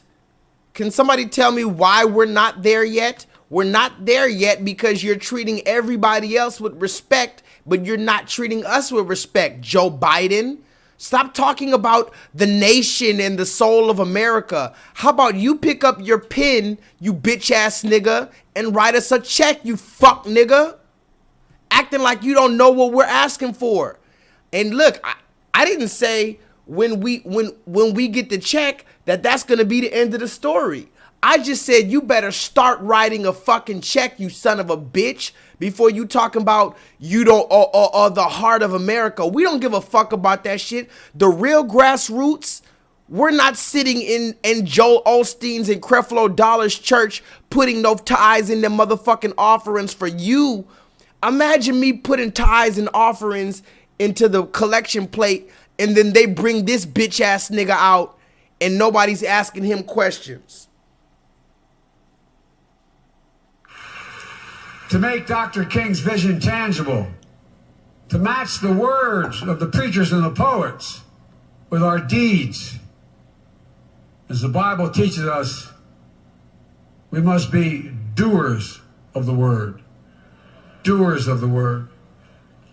The battle for the soul of this nation is perennial. It's a constant struggle. It's a constant struggle between hope and fear, kindness and cruelty, justice and injustice, against those who traffic in racism, extremism, and insurrection. A battle fought on battlefields and bridges, from courthouses and ballot boxes. And also, I need you guys to remember, how did these people become the leaders of our nation and they're literally reading from a paper? They don't even try to hide it that they're reading it from a paper. They show you that they're reading from a paper in front of you. When have you seen J-Lethal read from a motherfucking paper? I do a 5-hour live stream every single week and don't read from a paper. Why is this man, who is the leader of our nation, why is he reading from a paper if this is what he believes? Ask yourself why he can't even look at the crowd for 5 seconds without looking down at his fucking script. Somebody wrote this script for this old ass man to read, and he can't even look at you for 5 seconds uninterrupted. And you called him master. To pulpits and protest. And at our best. Look at him looking down at the paper, guys. Are you telling me he wrote this? Okay, let's just be honest. Put the number 7 in the chat if you believe that this man wrote this. And put the number 1 in the chat if you believe that somebody else wrote this for this man. Because there's two things here. One thing is he's reading a paper. That's the elephant in the room. But once you realize he's reading a paper, now you got to ask yourself, okay, did he sit down in his bed or on his time off and he said, okay, I'm about to go to the motherfucking Martin Luther King nigga church.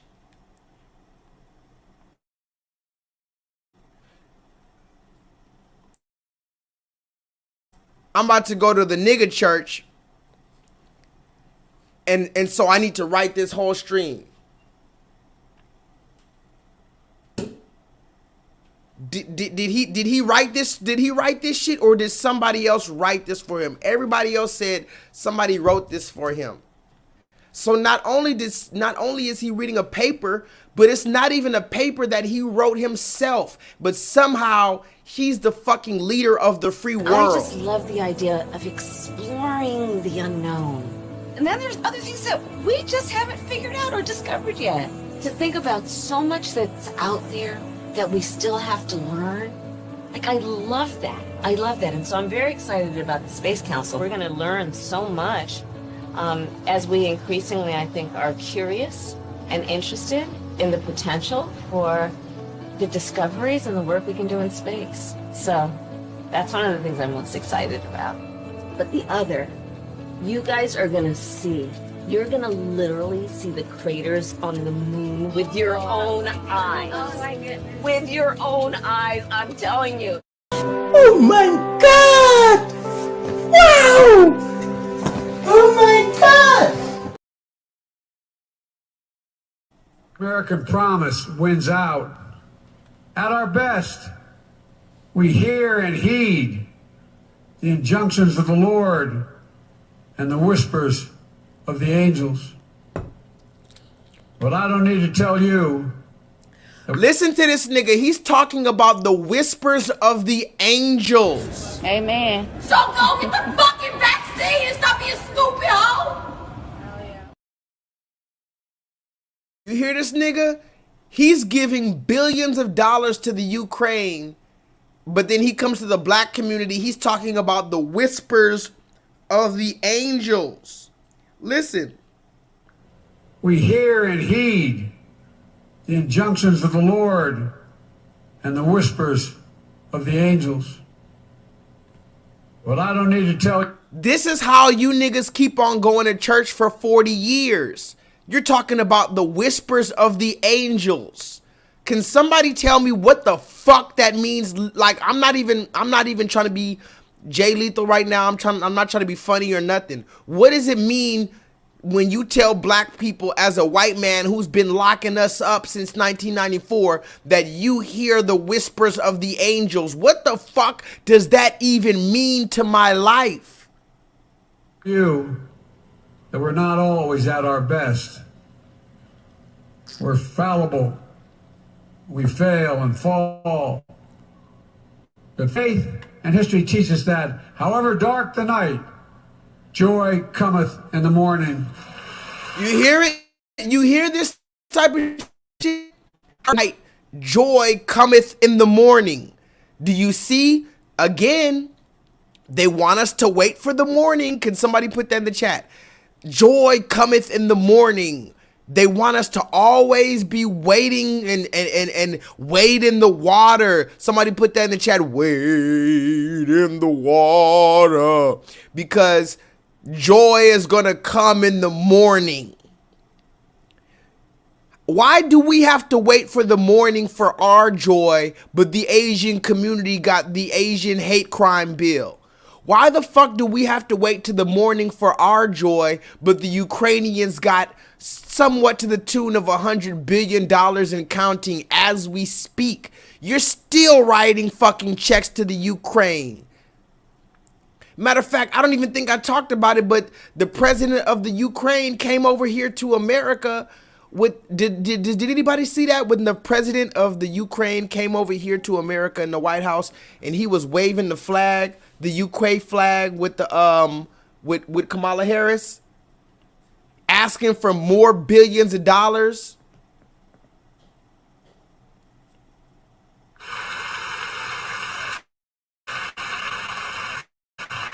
That joy comes with the commandments of Scripture.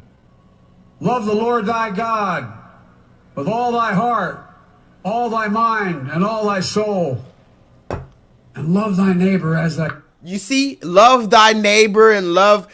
Then you're going to read the commandments. All you got to do to keep black people in line is say a bunch of bullshit and then pull a random scripture out. Can somebody put that in the chat? I have a need. You remember that, Jay. They've been following me for a minute. Thank you, Jay, for following the show, the class. You remember when the president of the Ukraine, speaking of Martin Luther King's legacy, can somebody put a 7 in the chat if you remember the video I did when the president of Ukraine came out and said, I'm like Martin Luther King. I have a need. I need $50 million from you niggas. I'm just like Martin Luther King, they said. They love to hold on to our Martin Luther King to pull on our fucking heartstrings. Let's continue. Self. Easy to say, but very hard to do. But in that commandment, in my view, lies the essence of the gospel and the essence of the American promise. It's when we see each other as neighbors and not enemies that progress and justice come. It's when we see each other. Oh, it's when we see each other as neighbors and not enemies, that's when progress comes. Well, you gave progress to the Asian American community in the middle of COVID, when nobody was neighbors. Nobody was able to talk to their neighbors, but you still gave relief to the Asian community. But to the black community, we have to weather through the storm, and we have to wait through the night and wade in the water.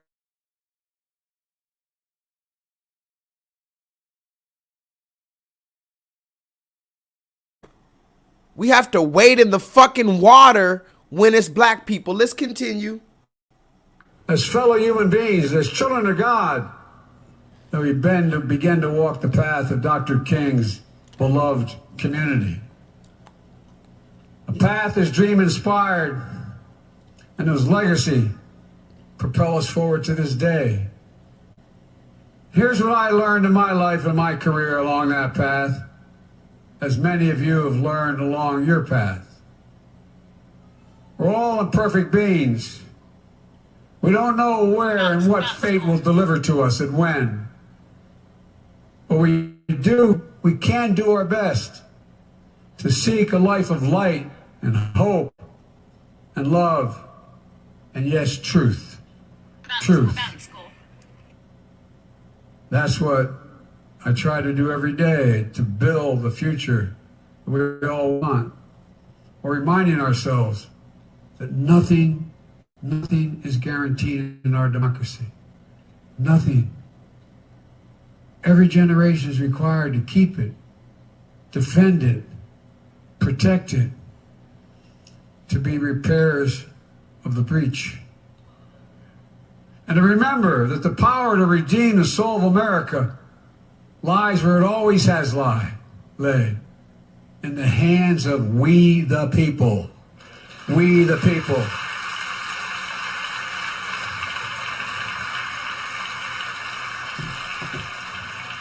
I was vividly reminded of that truth on the south lawn of the White House. I believe you were there, both of you, both your senators. On the south lawn of the White House with our Vice President Kamala Harris, and hearing these words, and I quote, "It took just one generation from segregation to the Supreme Court of the United States," end of quote. Those are the words of Ketanji Brown Jackson. Look, he can't even say her name. He can't even say her name. Look, he can't even say her name. He doesn't even know Ketanji Brown Jackson's name. Look, they spent a whole fucking year trying to convince you niggas to vote for this black woman, and it was such a monument. Remember, but they made it such an accomplishment that she became a Supreme Court judge. He can't even remember her name. Can somebody put that in the chat? He can't even remember her name. Look.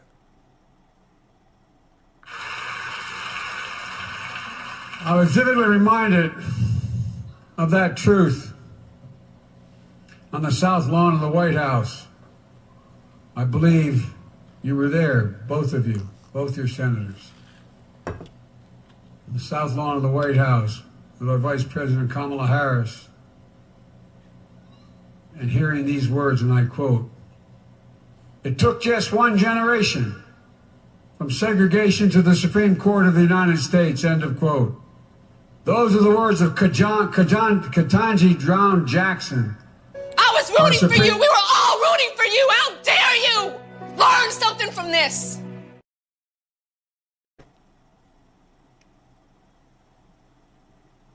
Senators. In the south lawn of the White House with our Vice President Kamala Harris, and hearing these words, and I quote, "It took just one generation from segregation to the Supreme Court of the United States," end of quote. Those are the words of Ketanji Brown Jackson. Ketanji Brown, Ketanji, some nigga Jackson. Ketanji, some Ketanji, Cassandra, conjure the demon, conjure the demon, Puff the magic dragon. Jumanji. Robin Williams played in the movie Jumanji. It took just one generation from segregation to the Supreme Court of the United States, end of quote. Those are the words of Ketanji Brown Jackson. I took my laundry, I lost my laundry. Ketanji lost my laundry in Jumanji. Our Supreme Court justice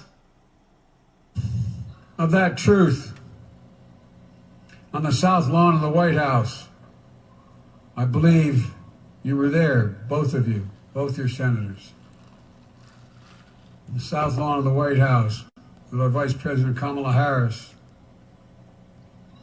and hearing these words, and I quote, "It took just one generation from segregation to the Supreme Court of the United States," end of quote. Those are the words of Ketanji Brown Jackson, our Supreme Court Justice. Took just one generation. I love how Joe Biden fucks up and then looks very serious, like we're supposed to act like he didn't just fuck up. From segregation to the Supreme Court of the United States.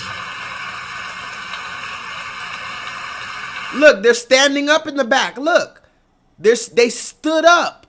Somebody put that in the chat. He didn't even say her name right, and he stumbled through her fucking name, and they stood up and clapped because that's all you have to give black people. And you're mad at Kanye because he said that being a slave for 400 years was a motherfucking choice. Think about it. You're mad at Kanye, but you vote for this man. Kanye said being a slave for 400 years, that sounds like a choice to me. 400 years, that sounds like a choice. And you niggas ran with the headline, Kanye said that we chose to be slaves. Like we signed up to be slaves. Kanye never said we signed up to be slaves. He said 400 years of slavery under the same massa. That's willing. We willingly did that shit. As I told folks at the time, she's smarter than you are. As Dr. King said, give us the ballot and we will place judges on the bench who will do justly. And we are.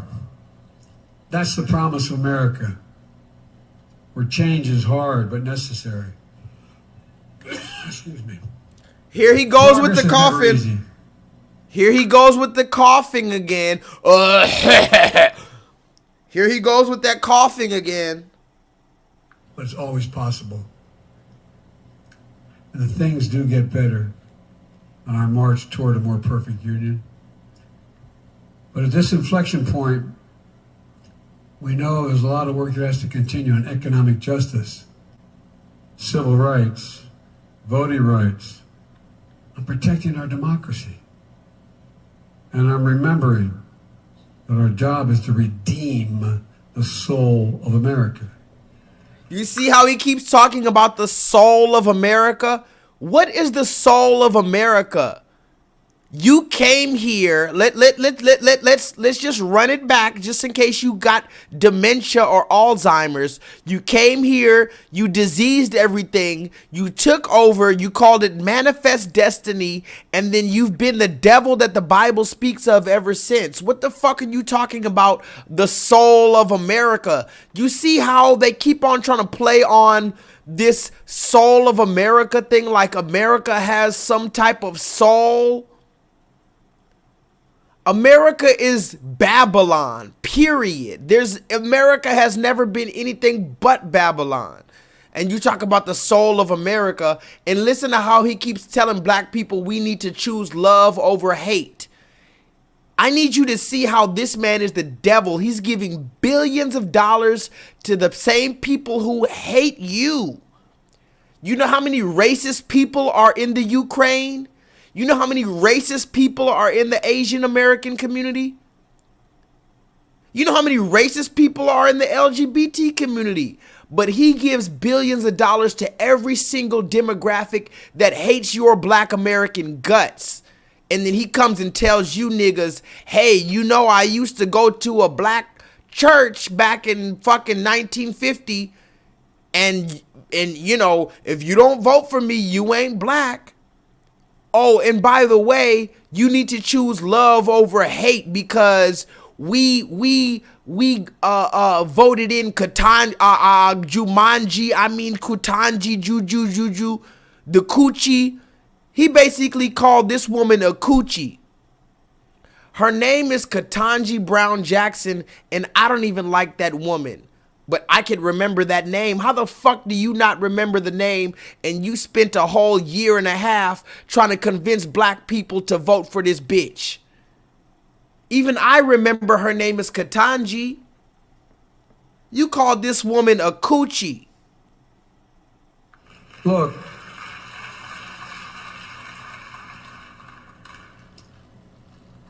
I get accused of being an inveterate optimist. I call that the Irish of it.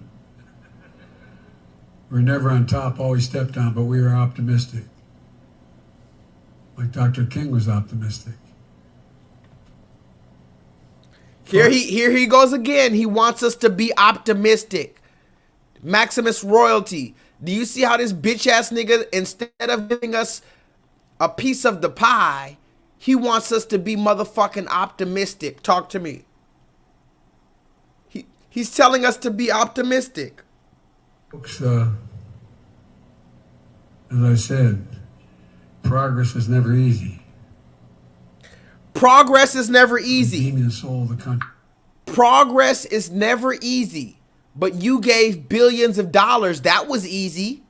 It seems very easy for you to give billions of dollars to the Ukraine over and over, but progress for us is never easy. It's absolutely essential.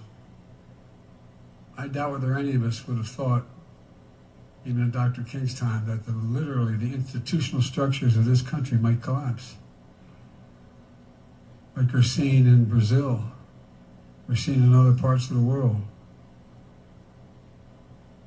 Folks, I'll close with this, with a blessing I see today. In the Oval Office, and many of you have been there in my office, you get to set it up the way you want, within reason. As I sit at my desk, and listen, guys. You hear there's a black woman in the back. She said, come on now, Joe. Come on. Because he said he's about to get out of here. He said his speech is about to be done. So you have this token black woman in the back of the church. I always told you about that fucking fake ass church. You got everybody in the back. Look at this nigga, this moist ass nigga clapping. Look at this moist nigga in the back. The woman in the back, she said, come on now, Joe. Bring it home now, Joe. As of that, I'm protecting our democracy. And I'm remembering that our job is to redeem the soul of America. Look,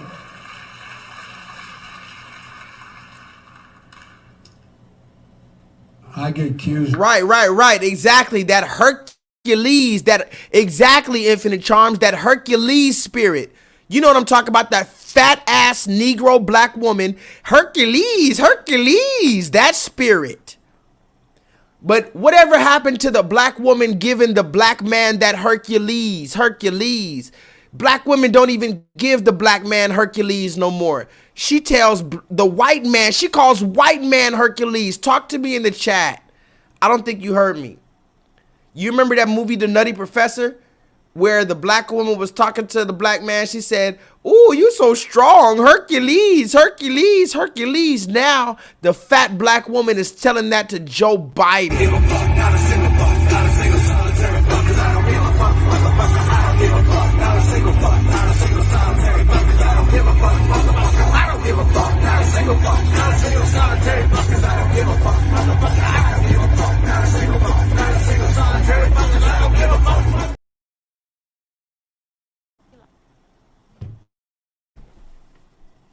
This is your man. Yes.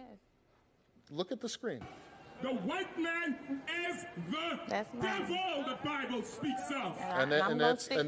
And that's what you're going to settle for. I'm gonna stick beside him.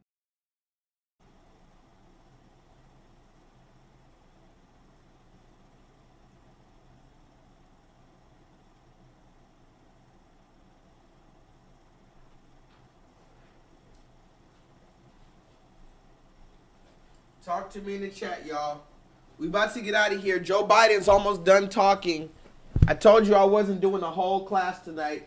I was only doing about 2.5 hours. I just wanted to show you guys exactly what Joe Biden was talking about. And I wanted to show you guys why the majority of black people are stepping away from the traditional American church. Somebody put that in the chat. This is the reason why black people all across the world are stepping away from what their grandmother taught them, because you niggas in the church, you make it despicable. To being an inveterate optimist. I call that the Irish of it. We're never on top, always stepped on, but we were optimistic. Like Dr. King was optimistic. Folks, as I said, progress is never easy. But redeeming the soul of the country is absolutely essential. I doubt whether any of us would have thought, even in Dr. King's time, that literally the institutional structures of this country might collapse. Like we're seeing in Brazil, we're seeing in other parts of the world. Folks, I'll close with this, with a blessing. Now wait, listen to the black woman in the back. She says, "Come on now, Joe, come on now, Joe." And that's when everybody else gets a sense of comic relief and Joe Biden smiles and everybody else accepts Joe Biden. Listen to how the black woman gives her approval to Joe Biden. I see today in the Oval Office, and many of you have been there in my office. You get to set it up the way you want, within reason. As I sit at my desk, You see? She's like, "Come on now, Joe, come on now." So remember, we have all been raised by our mother since what year, guys? Put it in the chat. We've all been raised in the black community since the year 1970. We've been raised by our mother. So everybody in the fucking room, the moment that the black mother approves, it doesn't matter that Joe Biden didn't say shit. I've been on stream for about 2 hours. Joe Biden hasn't said a goddamn thing. Do you hear me? I played the entire Joe Biden speech. He hasn't said a goddamn thing, but somehow the black mother comes, "Come on now, Joe," and everybody else gives their approval because Mammy approves of it. as I sit at my desk and look at the fireplace, just to the left is the bust of Dr. King. Oh, so now he tells us that in the White House, he can set up his room however he wants it. You hear me?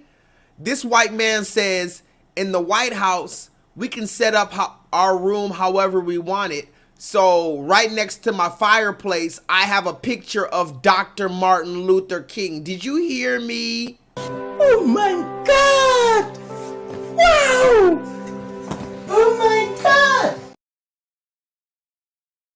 Said I can set up my room however I want, and out of all the fucking pictures I have next to my goddamn fireplace, I have a picture of Dr. Martin Luther Fuck King. you, bitch. Shut the fuck up, bitch. Back the fuck up. If I knock the fuck out you. Damn, man. Pussy. Hey, tell your kid. There in that spot on purpose, because he was my inspiration as a kid. He says Dr. Martin Luther King was his inspiration when he was a kid. Listen to me. He says Dr. Martin Luther King was his inspiration when he was a fucking kid. Fuck that. I don't need that shit in my life. You die, motherfucker. Oh my God! What you?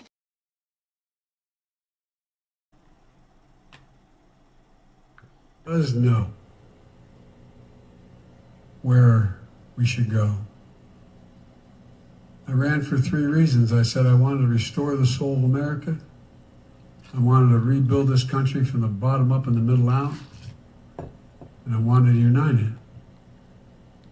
And not far from him, if you look about 40, 50 degrees to the right, there is another statue, another bust of Rosa Parks. Oh, listen, listen. People ask me. Listen. Now he says in his room in the White House, he can set up his room however he wants, but he wants us to believe in his fucking room in the White House, he has a picture of not only Martin Luther King, but he also has a picture of Rosa Parks. That's stupid, guys. I didn't. Is this camera on me? Yes, it's on. That's stupid. Use your common sense, but just use your common sense. Stop it. Y'all. He said he has a picture. Think about it. Hold on. So he wants us to believe that he has a picture of Dr. Martin Luther King and Rosa Parks.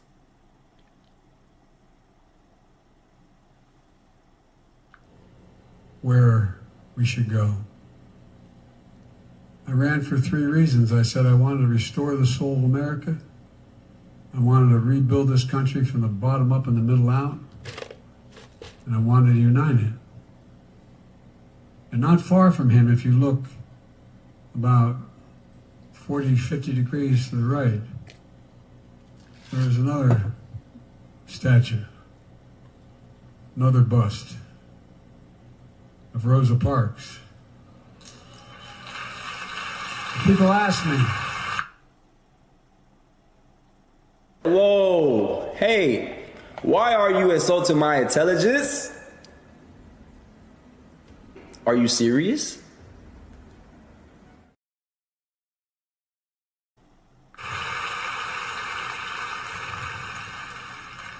Why?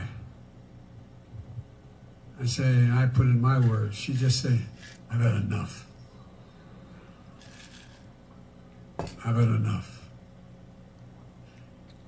Listen to what he said. He said he loves that Rosa Parks said, I've had enough.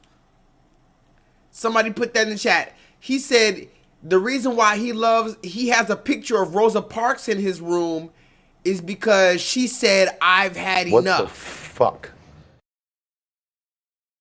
This man literally said he has a picture of Martin Luther King and Rosa Parks, and the reason why he has a picture of Rosa Parks is because of her famous quote, I've had enough. Fuck. Folks, I often think of the question that Dr. King asked us all those years ago. I think it's important you all remember, but I think it's important the nation remember it. He said, where do we go from here? That's a quote. Where do we go from here? Well, my message to the nation on this day is we go forward. We go together. When we choose democracy over autocracy, A beloved community over chaos. We should. Somebody put that in the chat. He said where we have to go forward. We have to have democracy over autocracy. Can somebody tell me what the definition of autocracy is in the chat? I have no idea what autocracy is. He said, because this is like the third or fourth time he said that tonight. He said we have to choose democracy over autocracy. What the fuck is autocracy? Maximus, what is autocracy? He said we have to choose black people. We have to choose democracy over democracy over autocracy. Believers in the dreams, to be doers, to be unafraid, always keeping the faith. Every time I walk out of my Irish Catholic grandfather's home up in Scranton, Pennsylvania, his name was Ambrose Finnegan. And he'd yell, Joey, keep the faith. My grandmother, no, Joey, spread it. Spread the faith. No, I'm serious. This is a Catholic rosary I have on my wrist. One my his name was Ambrose Finnegan. And he'd yell, Joey, keep the faith. Now look, now he's telling us about a Catholic rosary on his wrist. Oh, black people, I need you to believe that what I'm saying is the truth because I have a Catholic rosary on my wrist. Do you hear this, man? What the fuck? My grandmother, no, Joey, spread it. Spread the faith. No, I'm serious. This is a Catholic rosary I have on my wrist. One my son had on the night he was dying. The point is, there's hope. There's always hope. We have to believe. And ladies and gentlemen, that was Dr. King's path. Hope. Somebody put that in the chat. Hope. They're still pushing this hope shit that Barack Obama was pushing. Meanwhile, they're giving I want to keep on reminding you, they're giving billions of dollars to everybody else, but they want you to hope. My view. Path to keeping the faith. And it must be our path. Folks, for God's sake, this is the United States of America. The United States, there's nothing beyond. Somebody put that in the chat. He said this is the United States of America. Spell it with 3 Ks. He said, folks, this is the United States of America. Yeah. And you spell it with 3 Ks, you motherfucker. Beyond our capacity. Nothing beyond our capacity if we set our mind to it. And ladies and gentlemen, we're a land of dreamers and a land of doers. Nothing's beyond our capacity. And the gospel song that Dr. King loved, as I understand, he always told he did. We've come too far from where we started. Nobody told me that the road would be easy. I don't believe he brought me this far to leave me. He did not go this far to leave me. My fellow Americans, I don't think the Lord brought us this far to leave us. I really don't. My word. My fellow Americans, look. God bless Dr. Martin Luther King and his family. And based on one of his favorite hymns, precious Lord, take my hand through the storm, through the night, and lead me on to the light. May God bless you all, and let's go find the light. We can do this.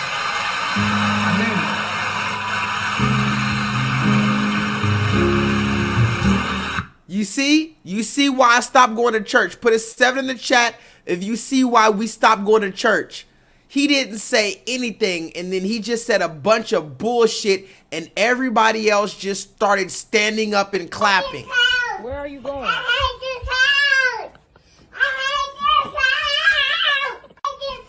Where are you going?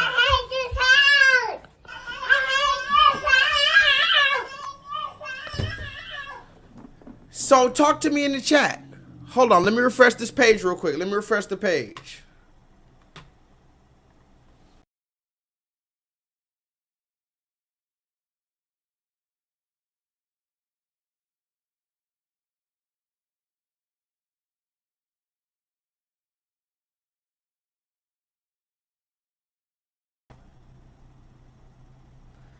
So somebody talk to me in the chat. What the fuck was that?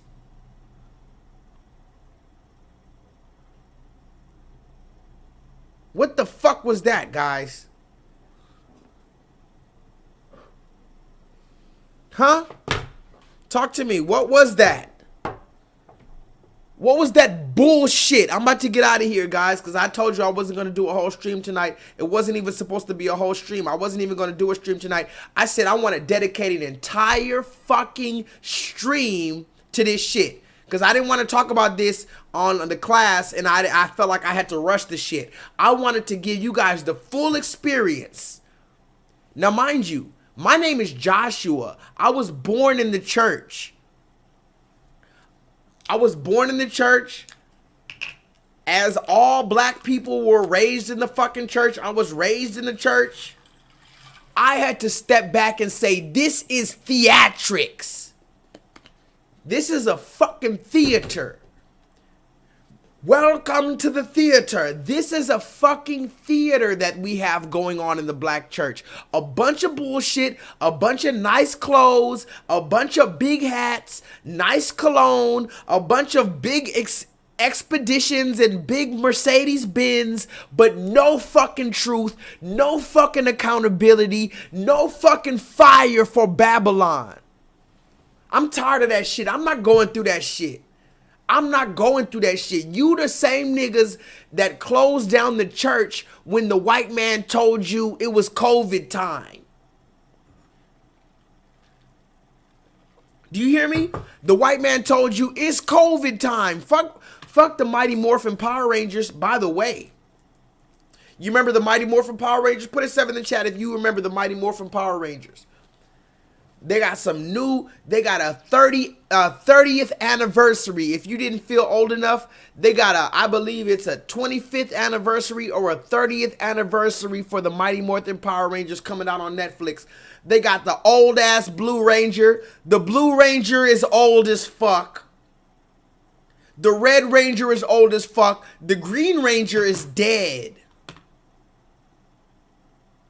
Did you know that? The Green Ranger died. Now the only one that the Yellow Ranger died. The Yellow Ranger died. She was Asian. Now look how racist they were back in the day. The Black Ranger, a black man. The Yellow Ranger, a fucking Asian woman. They could have never done that shit today. They could have never came out with the Mighty Morphin Power Rangers in the year 2022, 23. They had the Yellow Ranger was an Asian woman and the Black Ranger was a black man. And I always said I'm the Black Ranger. To be honest, if I'm going to be honest, that was the best time to be alive. That's the fucking place I'm come from. Somebody put that in the chat. You remember I told you about the Large Hadron Collider? That's the place I come from, where the Black Ranger was black, the Yellow Ranger was yellow, goddamn. The Red Ranger was a red man. Oh, Solo Dolo. I was literally the Black Ranger. I can find you. I don't talk to my mom no more. But if I did, I would show you the pictures of when I was the Black Ranger, 7 years old. Power Rangers was still brand new. I was the Black Ranger for Halloween, and my cousin was the Red Ranger for Halloween. My mom, and I'm going to give a shout out to my mom and my auntie, they know how to make costumes.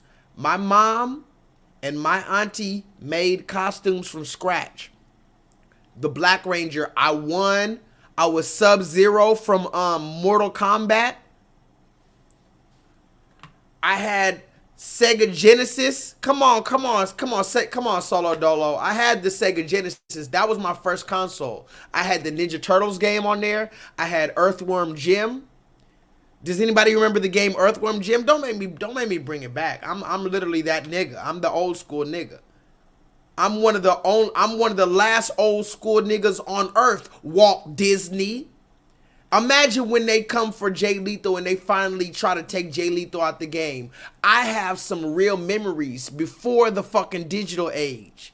But let's talk about Joe Biden real quick before I get out of here. Did you see how Joe Biden is out here bullshitting the black community, and we allowed that shit? Fuck Joe Biden. Don't talk to me about Joe Biden and how stupid he is.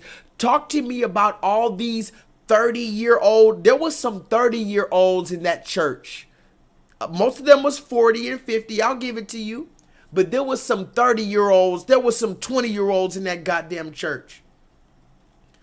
Talk to me about that. The 20, the 30, the 40, the 50, the 60-year-old black people who are alive today, who are celebrating Joe Biden. What has Joe Biden done for us except shit on our head? That's what I want to know. This is the reason why I can't go to y'all niggas church no more. I'm going to tell you this last thing before I because I got to go. Can somebody tell me when they stopped going to church? Okay, how about this? I know all of you guys used to go to church at some point in time. When did you stop? Was it you just randomly stopped? You don't even know why you stopped, or was there a reason? I'm gonna tell you why I stopped. There was a particular time where I was going to a church with my mom and my brother and sister. It was a black church, blah blah blah. And then Dylan Roof, this white man, allegedly came into the church and killed all these black people. And do you know that my black church, the next Sunday, my black church didn't say shit about it? Listen to me. A white man, 20 years old, 21 years old, he came into the black church, shot down old ass black people, shot down the pastor, and my black church didn't even mention it. I was waiting. I already have my channel. I already had my channel when that Dylan Roof shit happened. I already had a channel. I was waiting for the church that I was going to talk about Dylan Roof. They never did. Sunday after Sunday, they never spoke about Dylan Roof. Subconsciously, I said, that's suspicious. That's weird. And then finally, I made the decision, I'm not going back. I'm on a different, we're reading a different Bible. There's no reason that you can have a church every single Sunday, but you don't tell us who the devil is. I'm about to get out of here, but I need you guys to listen to me. How the fuck do these people, you know, one of my baby mamas, she been going to this church. Listen to me, guys. I have a baby mama who has a church. The pastor's been there for 40 years. He knows the entire congregation. He watched the motherfuckers grow up. How do you have a church, but you don't challenge no type of societal norms? You don't challenge shit.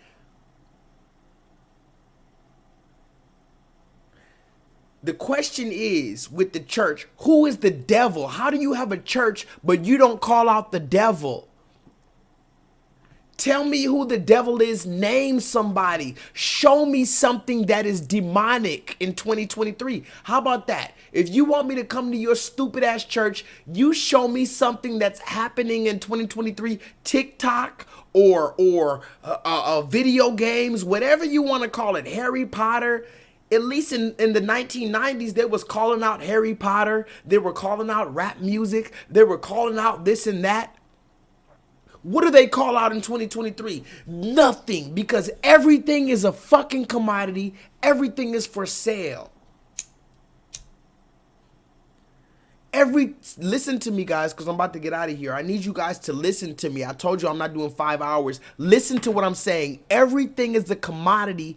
Everything is for sale. Everything is in conjunction. Everything is a fucking conglomerate.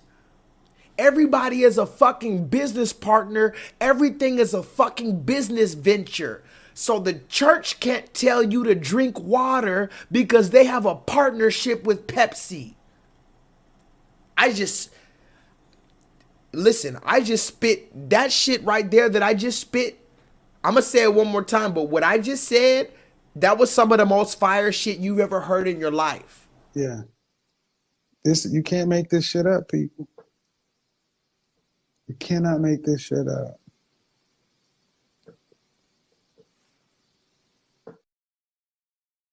Listen to what I said. I said the church can't even tell you to drink water because they have a contract with Pepsi and Coca-Cola. Police! Police! Police! Help! Police! Help! Police! Help! Help! Police! What you know about Ivan Ooze, Solo Dolo? Solo Dolo, you remember that that game? Oh my God, Solo Dolo. If you had that game, you're definitely my brother, bro. You're definitely my brother if you had the Ivan Ooze game. The Power Rangers Ivan Ooze game? The purple Ivan Ooze? You think I don't know who the fuck Ivan Ooze is, nigga? Come on, bro. Pump your brakes. If you don't think I don't know who Ivan Ooze is, then you just had me all fucked up. I know about Purple Ivan Ooze. I was playing the game with my older cousin. I can call him right now. He was the Red Ranger. I was the Black Ranger. Always since the beginning. Somebody put that in the chat. I've been woke, nigga. Niggas thought I was playing this game. I'm about to get out of here, guys. I'm about to play like maybe one receipt before I leave, just to play you because I'm the receipt king. But just so you guys know, I've been woke since the beginning. When I was 6 years old, I was the motherfucking Black Ranger. You thought I just woke up and started an Instagram or a YouTube channel. I was 6 years old the moment the Mighty Morphin Power Rangers came out. I was the Black Ranger. I don't give a fuck about no other Ranger. I don't give a and if I was a bandwagon ass nigga, I would have been the Green Ranger. Everybody knows the Green Ranger was the coolest one. He turned into the White Ranger and all this other shit. He had that little flute. Solo Dolo, you remember when the Green Ranger turned into the White Ranger and he had the flute? That was some other shit. But I was always the Black Ranger. If anybody, go look it up.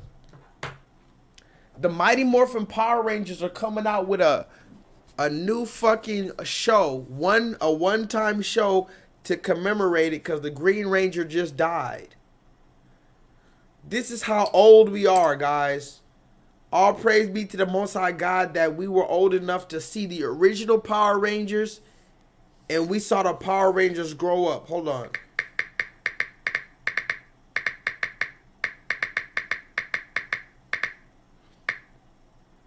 Damn it, I'm not even connected to the internet. Shout out to the Black Power Ranger, the only black man on the fucking Power Rangers. And he was the Black Ranger. This is the reality where I'm from. They just called it like they seen it. They said, oh, the Black Ranger, make it the black man. The Yellow Ranger, make it the yellow man. Look. Look at this. Come on, man. Don't fuck with me.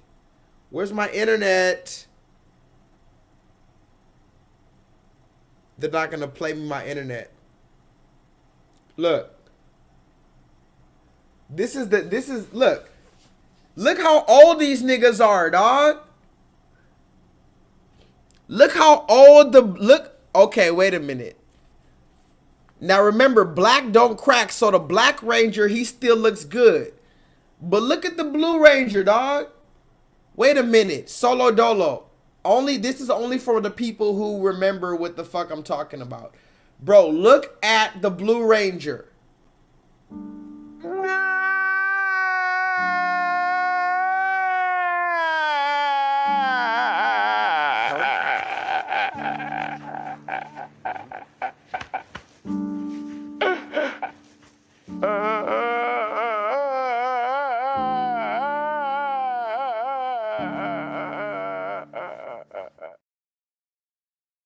Yo, look at the Blue Ranger, dog. Hold on, wait a minute. The Blue Ranger is legitimately 45 years old, bro. This nigga been through a lot of shit. This nigga been through a divorce. Look at his eyes. He's been through a divorce, God. The Blue Ranger's been through a divorce, God. The Black Ranger, he's still holding on. Cause black people, we gotta hold it fucking down. The Black Ranger. God damn it. God damn it. Shout out to the Black Ranger. Hold on. You need to watch I'm gonna watch that shit. I'm gonna send a message to my cousin. I don't even talk to my cousin no more. But I'm gonna send a message to my cousin. Because me and my cousin used to watch the Power Rangers together. And I'm gonna find my cousin's number. I don't even know how I'm gonna find my cousin's number.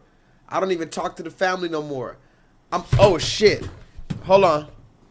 Hold on. Goddamn. I done dropped the camera. That must mean it's about time for me to go, guys. I done dropped the camera. Hold on. Hold on. Stick with me, guys.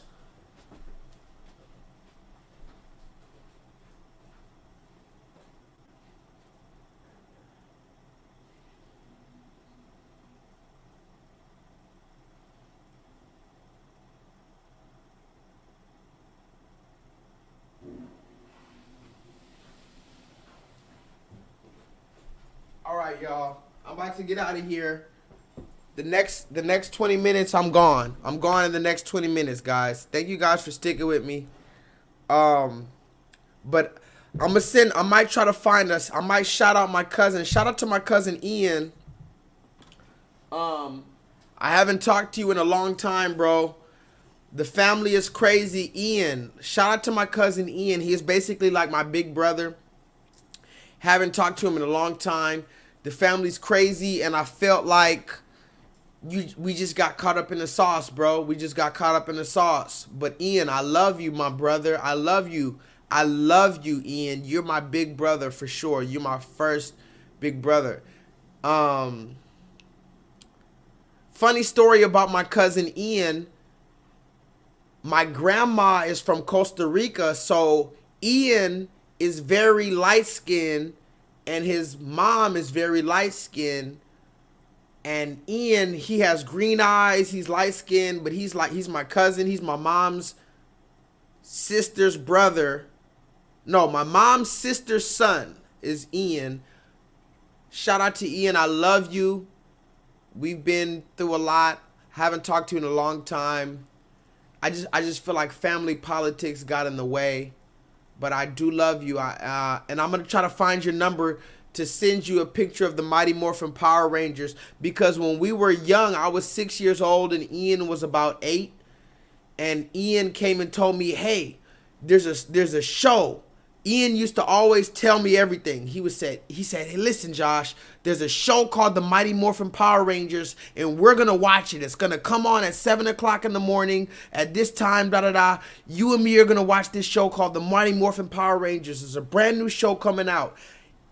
I don't know how Ian found out.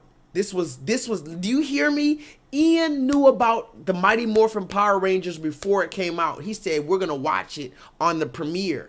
I said, all right, if you say so, because at that time, anything Ian said, I was listening to Ian.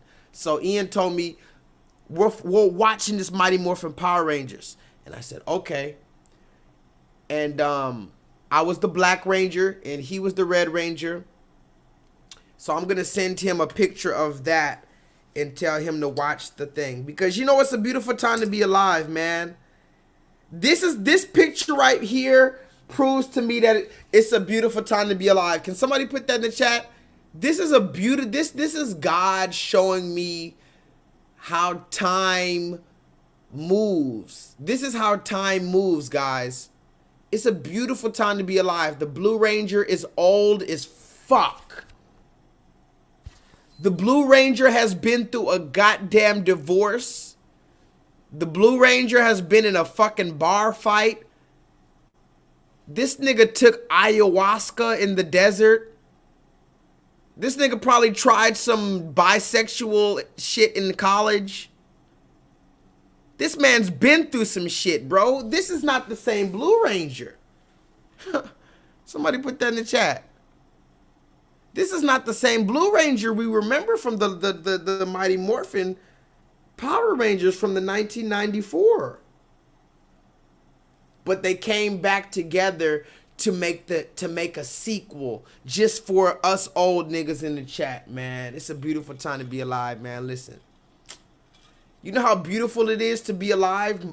Martin Luther King, what would Martin Luther King say about today, guys? Did you see the video I played about Joe Biden? Joe Biden's over here shitting on Martin Luther King's legacy, and black people are allowing it. Fuck what Joe Biden said. Black people are allowing Joe Biden to do what he's doing. But ask yourself, what would Martin Luther King say about today's state of affairs? Would he be happier or more upset than he was in 1968? I'm going to say it one more time before I get out of here. I believe Martin Luther King died in the year 1968. Correct me if I'm wrong. Would Martin Luther King be happier or more upset about the state of affairs in Black America in 2022 than he was in 1968 before he died? Because clearly he wasn't satisfied with Black Americans' disposition in the year 1968. So I wonder if he fast forwarded to 2022, would he be happy about the progress we made? I mean, we have Louis, Gucci, Fendi, Prada, name all the Balenciaga. We have all the name brands today. We have so many things. We can go to work. We can go to Starbucks. There's no store that says no niggers allowed here. We are free. Somebody put that in the chat. If you want to think about it, hey, we might even be free, depending on who you ask. Maybe we should ask the kids, what do you think the kids think about Martin Luther King? School. Martin Luther King Jr. Martin Luther King Jr. What'd he do? He died for our sins. No, that was...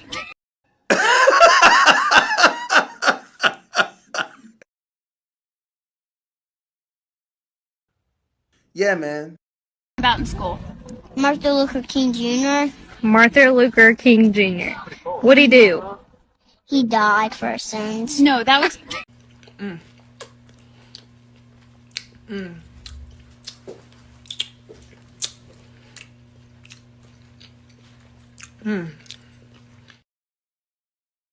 Somebody put that in the chat. No. But hear me out, guys. She might be onto something. She might be onto something. Martin Luther King Jr. might have died for their sins. I mean, if you really just want to make it very plain and simple and very clear, Martin Luther King died for their sins. But I think she was thinking about the other black guy. Somebody put that in the chat. She said he died for our sins. No, you know, young Becky. Believe me, you're so cute. But it wasn't Martin Luther King that died for our sins. You're thinking about the other black guy. Martin Luther King Jr. Martin Luther King Jr. What'd he do? He died for our sins. No, that was... Tell them niggas why you mad, son. Tell them niggas why you mad, son. Tell them niggas why you mad, son. Tell them why you mad, son. Tell them why you mad, son. What'd you say? The white killed him. The who? The white. They killed him. He was a good man. He was a good man. He made the black.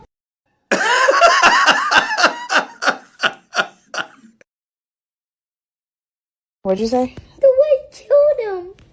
The who? The white. They killed him. He was a good man. He was a good man. He made the black. There was a black and a white, and they had different schools. Yeah, the black people and white people had different schools. But no, he did. The white killed him. Yeah. You can't make this shit up, people. You cannot make this shit up. What'd you say? The white killed him. The who? The white. They killed him. He was a good good man. He was a good man. He made there was a black and a white, and they had different schools. Yeah, the black people and white people had different schools. But no, he did. The white killed him. Yeah. If I see like the white again, I'm like, this gets payback. I know. Me and Nathan, what? I hate to tell you, but you're mostly white.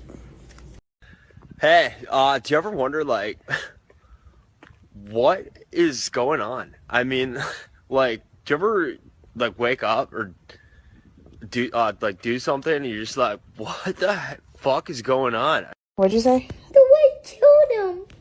The who? The white. They killed him. He was a good man. He was a good man. He made there was a black and a white, and they had different schools. Yeah, the black people and white people had different schools. But no, he did. The white killed him. Yeah. If I see like the white again, I'm like, this gets payback. I know. Me and Nathan, what? I hate to tell you, but you're mostly white. I didn't kill him. What? I mean, no, it wasn't just the white. Not nice white people killed him. Was I'm not the white. I'm not the white person who did it. No, you're not. Not at all. I'm like, the other people, I wasn't born. No, you. Yeah. You can't make this shit up, people. About in school. Martin Luther King Jr. Martin Luther King Jr. What'd he do? He died for our sins. No, that was... What'd you say? The white killed him. The who? The white. They killed him. He was a good man. He was a good man. He made there was a black and a white, and they had different schools. Yeah, the black people and white people had different schools. But no, he did. The white killed him. Yeah. If I see like the white again, I'm like, this gets payback. I know. Me and Nathan, what? I hate to tell you, but you're mostly white. I didn't kill him. What? I mean, no, it wasn't just the white. Not nice white people killed him. Was I'm not the white. I'm not the white person who did it. No, you're not. Not at all. I'm like, the other people, I wasn't born. No, you weren't.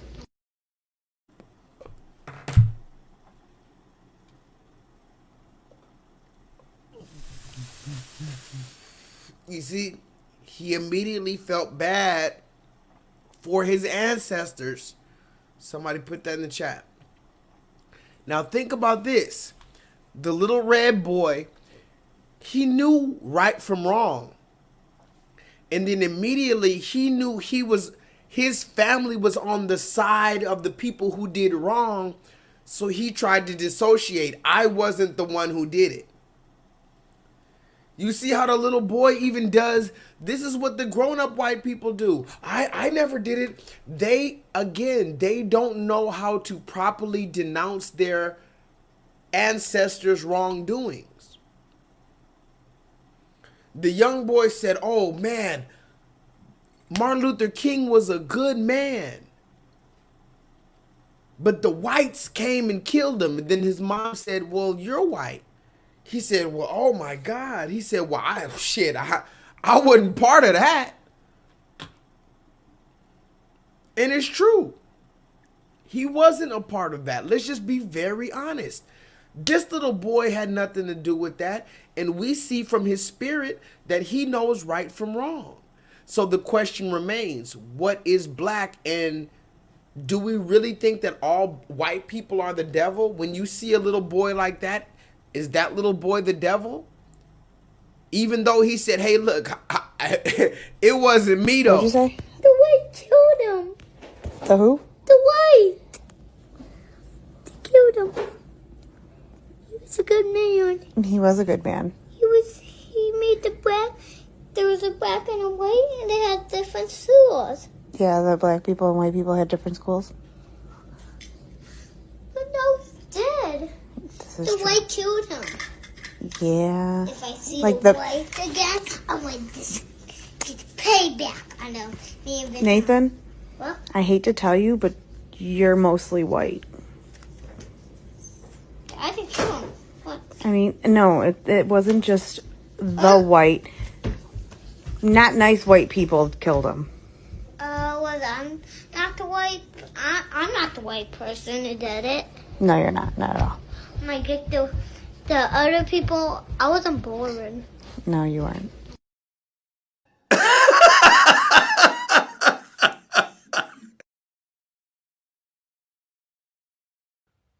Yeah, man. Shout out to Nathan. Shout out to Nathan. I love Nathan's innocence. I love Nathan. Nathan said, oh shit, I'm white? Listen, I wasn't even born. That's amazing. He said, I wasn't even born yet. Whoa, hold on. Take it back a notch. I wasn't even born yet. Oh, man. Okay, I'm about to get out of here. This is the last thing before I go. I might get a strike for this. I wasn't going to show this video, but I might get a strike for this. I don't know what gets me a strike anymore. YouTube, please don't give me a strike for this. By the way, I just got rid of my first strike, so even if I get a strike for this, it'll be all right. Put a 7 in the chat if I should show the video that might give me a strike. Put the number 1 in the chat if I should not show the video that might give me a strike. I'm about to get out of here. We're 3 hours into it. I told you I wasn't going to spend too much time. It's only 10 o'clock over here. I'm about to get out of here. Put a 7 in the chat if I should... okay, 7 in the chat if I should show you the video. A number 1 in the chat if I should not show you the video. If I should just play it safe. I just got rid of my first strike yesterday. So I don't have any strikes on this channel. Should I test the waters and see if I get a strike with this video? Or should I just keep it cool and get out of here? But 3 hours in, we did the whole reaction to Joe Biden. Did y'all see the reaction I did to Joe Biden? Shout out to Joe Biden. Hold on. If y'all saw what I did to Joe Biden or what Joe Biden tried to do to the black community, put a 7 in the chat. What the fuck is this?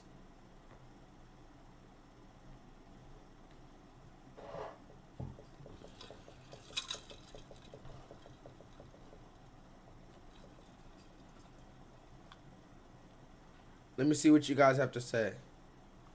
7. Jay wants me to show the receipt. Infinite Charms want me to show the receipt. Solo Dolo want me to show the receipt. Yaya's kids want me to show the receipt. So none of y'all want me to play it safe, huh? This is why I fuck with y'all. See, the normal people in the normal world would tell me to play it safe. But you guys, you know what time it is. You don't want me to play it safe.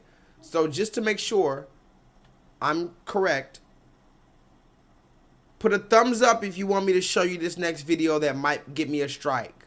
It might give me a strike, I don't know, because I've seen worse shit on YouTube. And how about this? YouTube, this next clip that I'm going to show is for artistic purposes.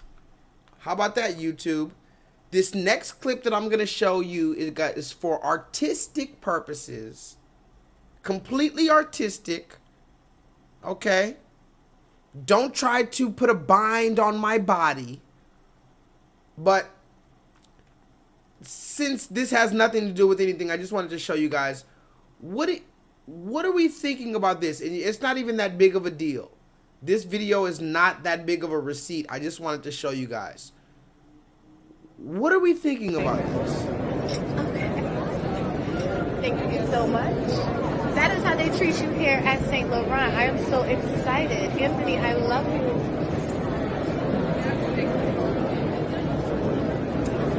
Cheers. Hey, do you ever wonder, like, what is going on? I mean, like, do you ever, like, wake up or do something and you're just like, what the fuck is going on? I would say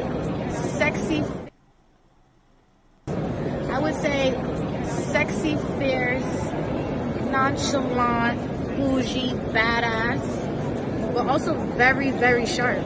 And like, that's me all day.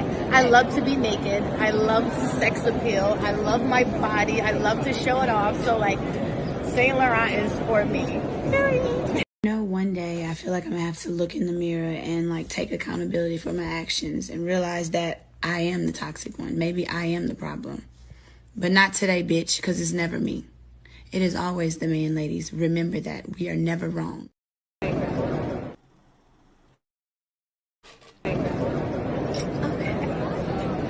Thank you so much. That is how they treat you here at Saint Laurent. I am so excited. Anthony, I love you.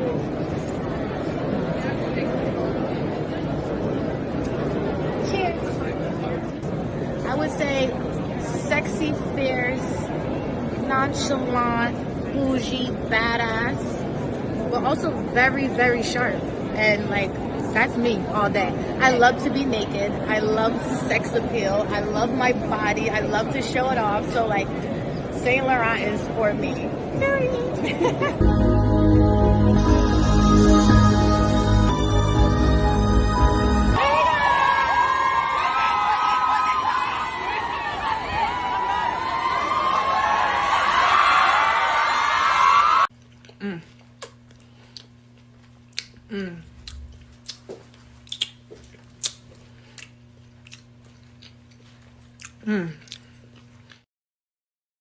Talk to me in the chat. I got literally 14 minutes to talk to you guys.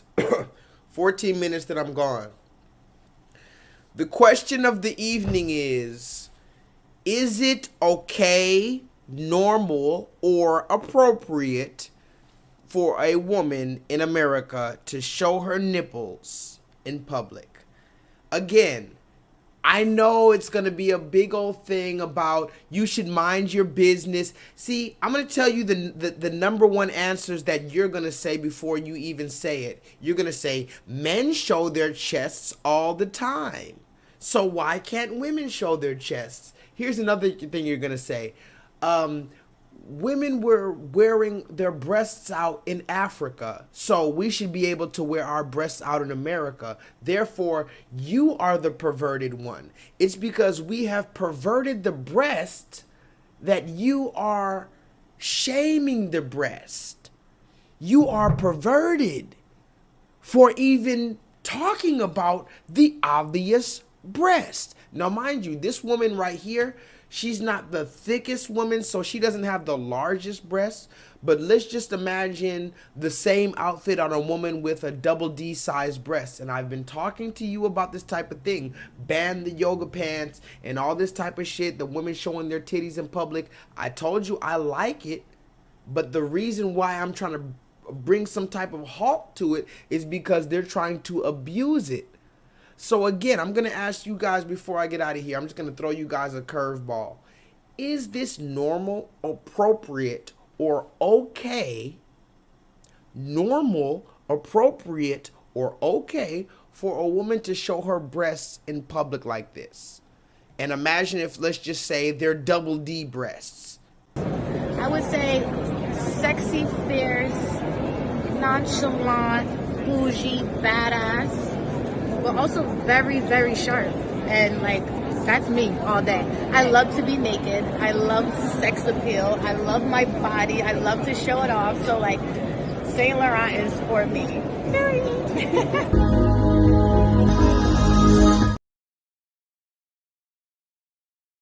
Forgot about that one also. Why are you policing women's bodies? This is some other shit. This is when you know somebody has been to the school of the LGBT. You're policing women's bodies. Okay, cool. But here's my thing. You're wearing this outfit with your pure nipples out and your actual breasts out. But the funniest thing about all of this to me, I'm about to literally go, guys. The funniest thing to me is when you look at, think about it.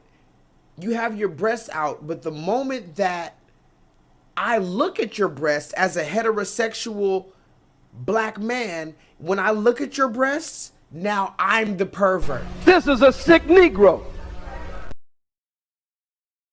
I'm the pervert. Excuse me, my eyes are up here. Oh my God, I can't believe. Ugh. You can't believe I stared at your fucking tits when you're literally wearing your tits out now. This is where we're at in humanity now. They're literally wearing their tits out in public, and it's supposed to be some type of fashion statement. And if you even look or dare comment on it, you're the pervert. Thank you so much. That is how they treat you here at St. Laurent. I am so excited. Anthony, I love you.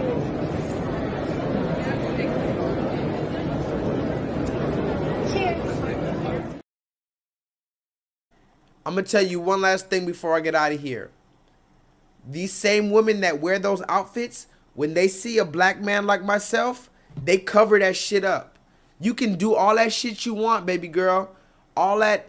The moment you see a black man like myself, you cover that shit up because you know what time it is around a black man like myself. You already know. I don't even got to say nothing more than that. Every time I see these type of women that want to dress like that, they start covering that shit up when they see me. Why? Go on, show it just like you was showing to the rest of Babylon. Show me your treasure, ma'am. Ah, you know what time it is, huh? Anyway, I'm about to get out of here. Thank you guys for joining me. Until next time I see you. Oh, last thing I want to say about this whole thing with this woman. I don't even know. You guys tell me in the chat if you think it's the right thing or the wrong thing to do, or maybe I should just mind my business. This is the #1 thing that they tell me. They tell me, we were naked in Africa. You're a pervert. How about you just mind your business and let these women wear their titties out in public? Okay, whatever. All I wanted to say is this is a funny video I made real quick and I'm about to go. All right. And listen, the to body shame anybody, but when I saw that video of Coyle Ray butt naked on the red carpet and she's trying to act like she's not butt naked, it reminded me of one thing. Does anybody remember, since we're talking about some old stuff, Power Rangers, anybody remember this movie? This is what Coyle Ray reminded me of when she showed up butt naked on the red carpet. I'm about to get out of here, guys. All right. I want to get some coffee. You want some coffee? No, thank you. I'm fine.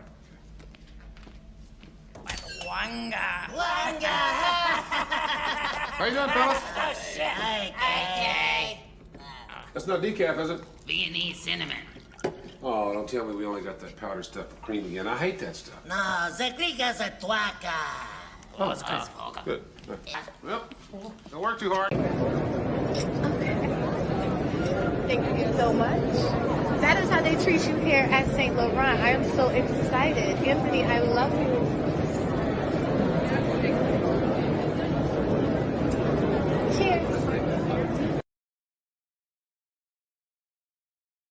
Sure you don't want some coffee?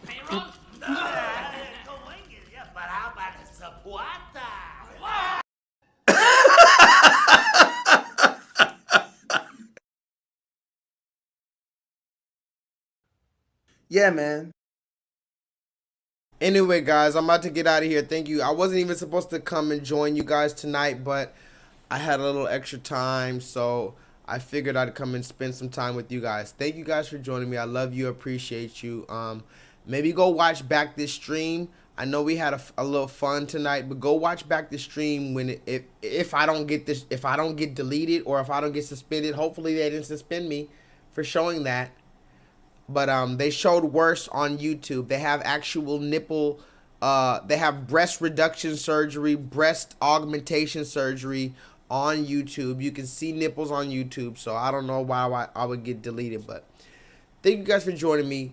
Go watch back the stream and realize that black people are the reason why we are still in the condition that we are.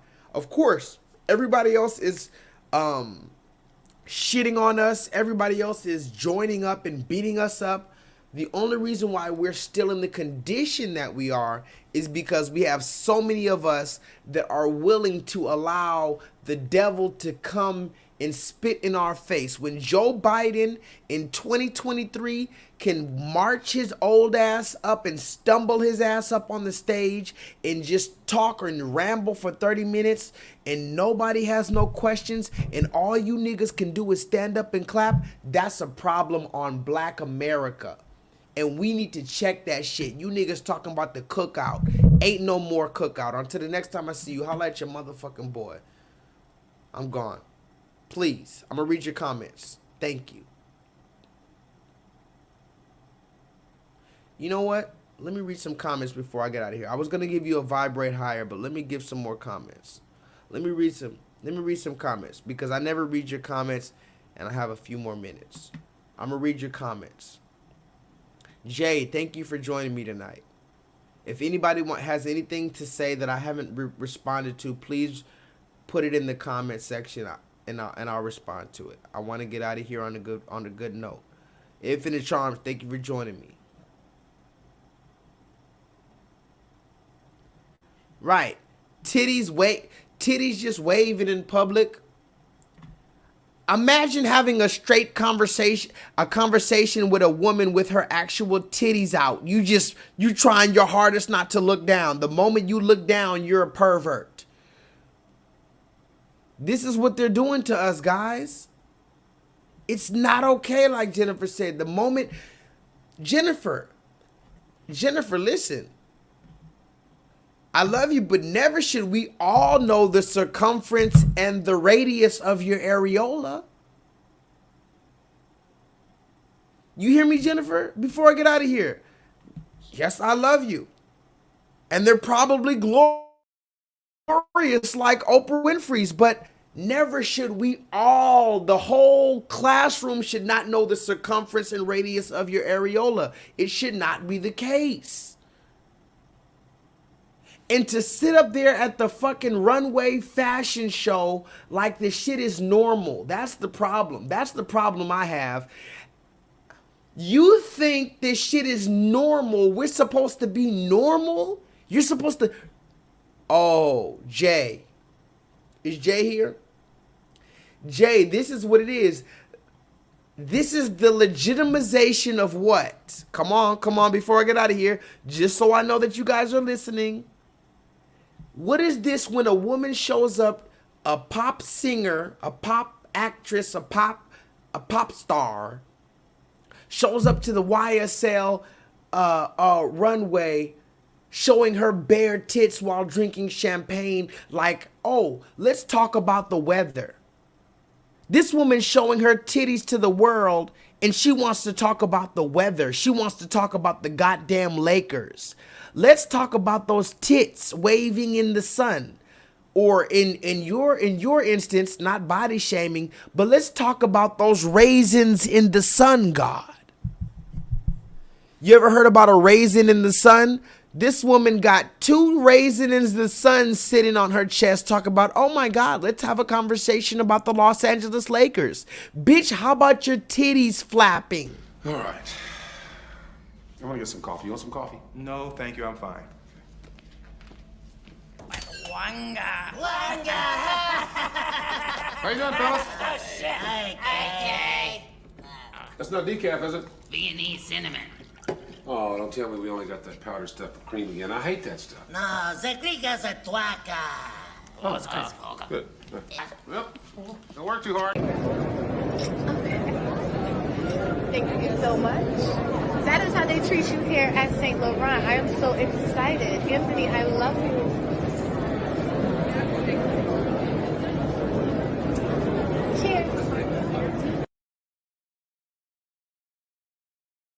Sure you don't want some coffee?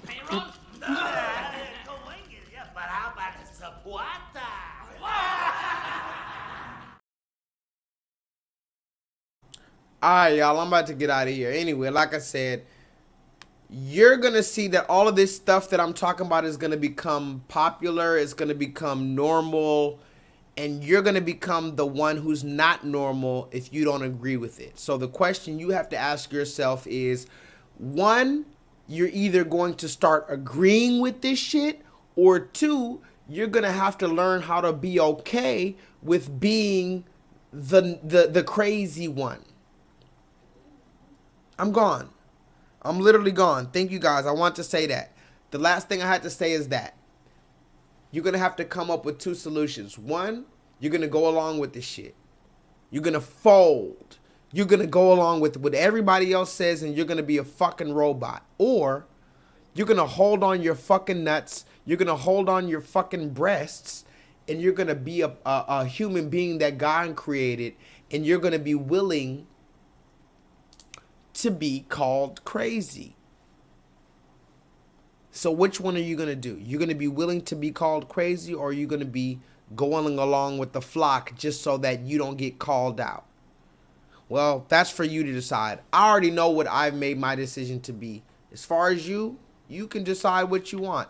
Till the next time I see you, holla at your boy. I'm not playing no music. I got to get out of here. I already passed my time. I was only supposed to be here 2 hours. I'm already here 3 hours.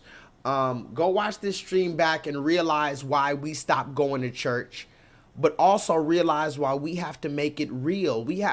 Listen to me. If these are the representations of the church with Joe Biden and all these other niggas, me have to realize how we have to for the people. We have to make church real for the people when they're looking at these people. When they think of church, they're thinking of these Joe Biden ass niggas. You and me have to make it real for the people. How can we make it cool for people to be into Christ? How can we make it cool for people to give glory unto God? I'm trying my best. You guys can help me. Until the next time I see you, holla at your boy. I might see you on Monday. And if I do see you on Monday, it's going to be an on-the-run class because I'm trying to save a little money. But be cautious. Stay on the run from the motherfucking police. Don't bend. Don't fold until the Most High God returns. Please vibrate higher.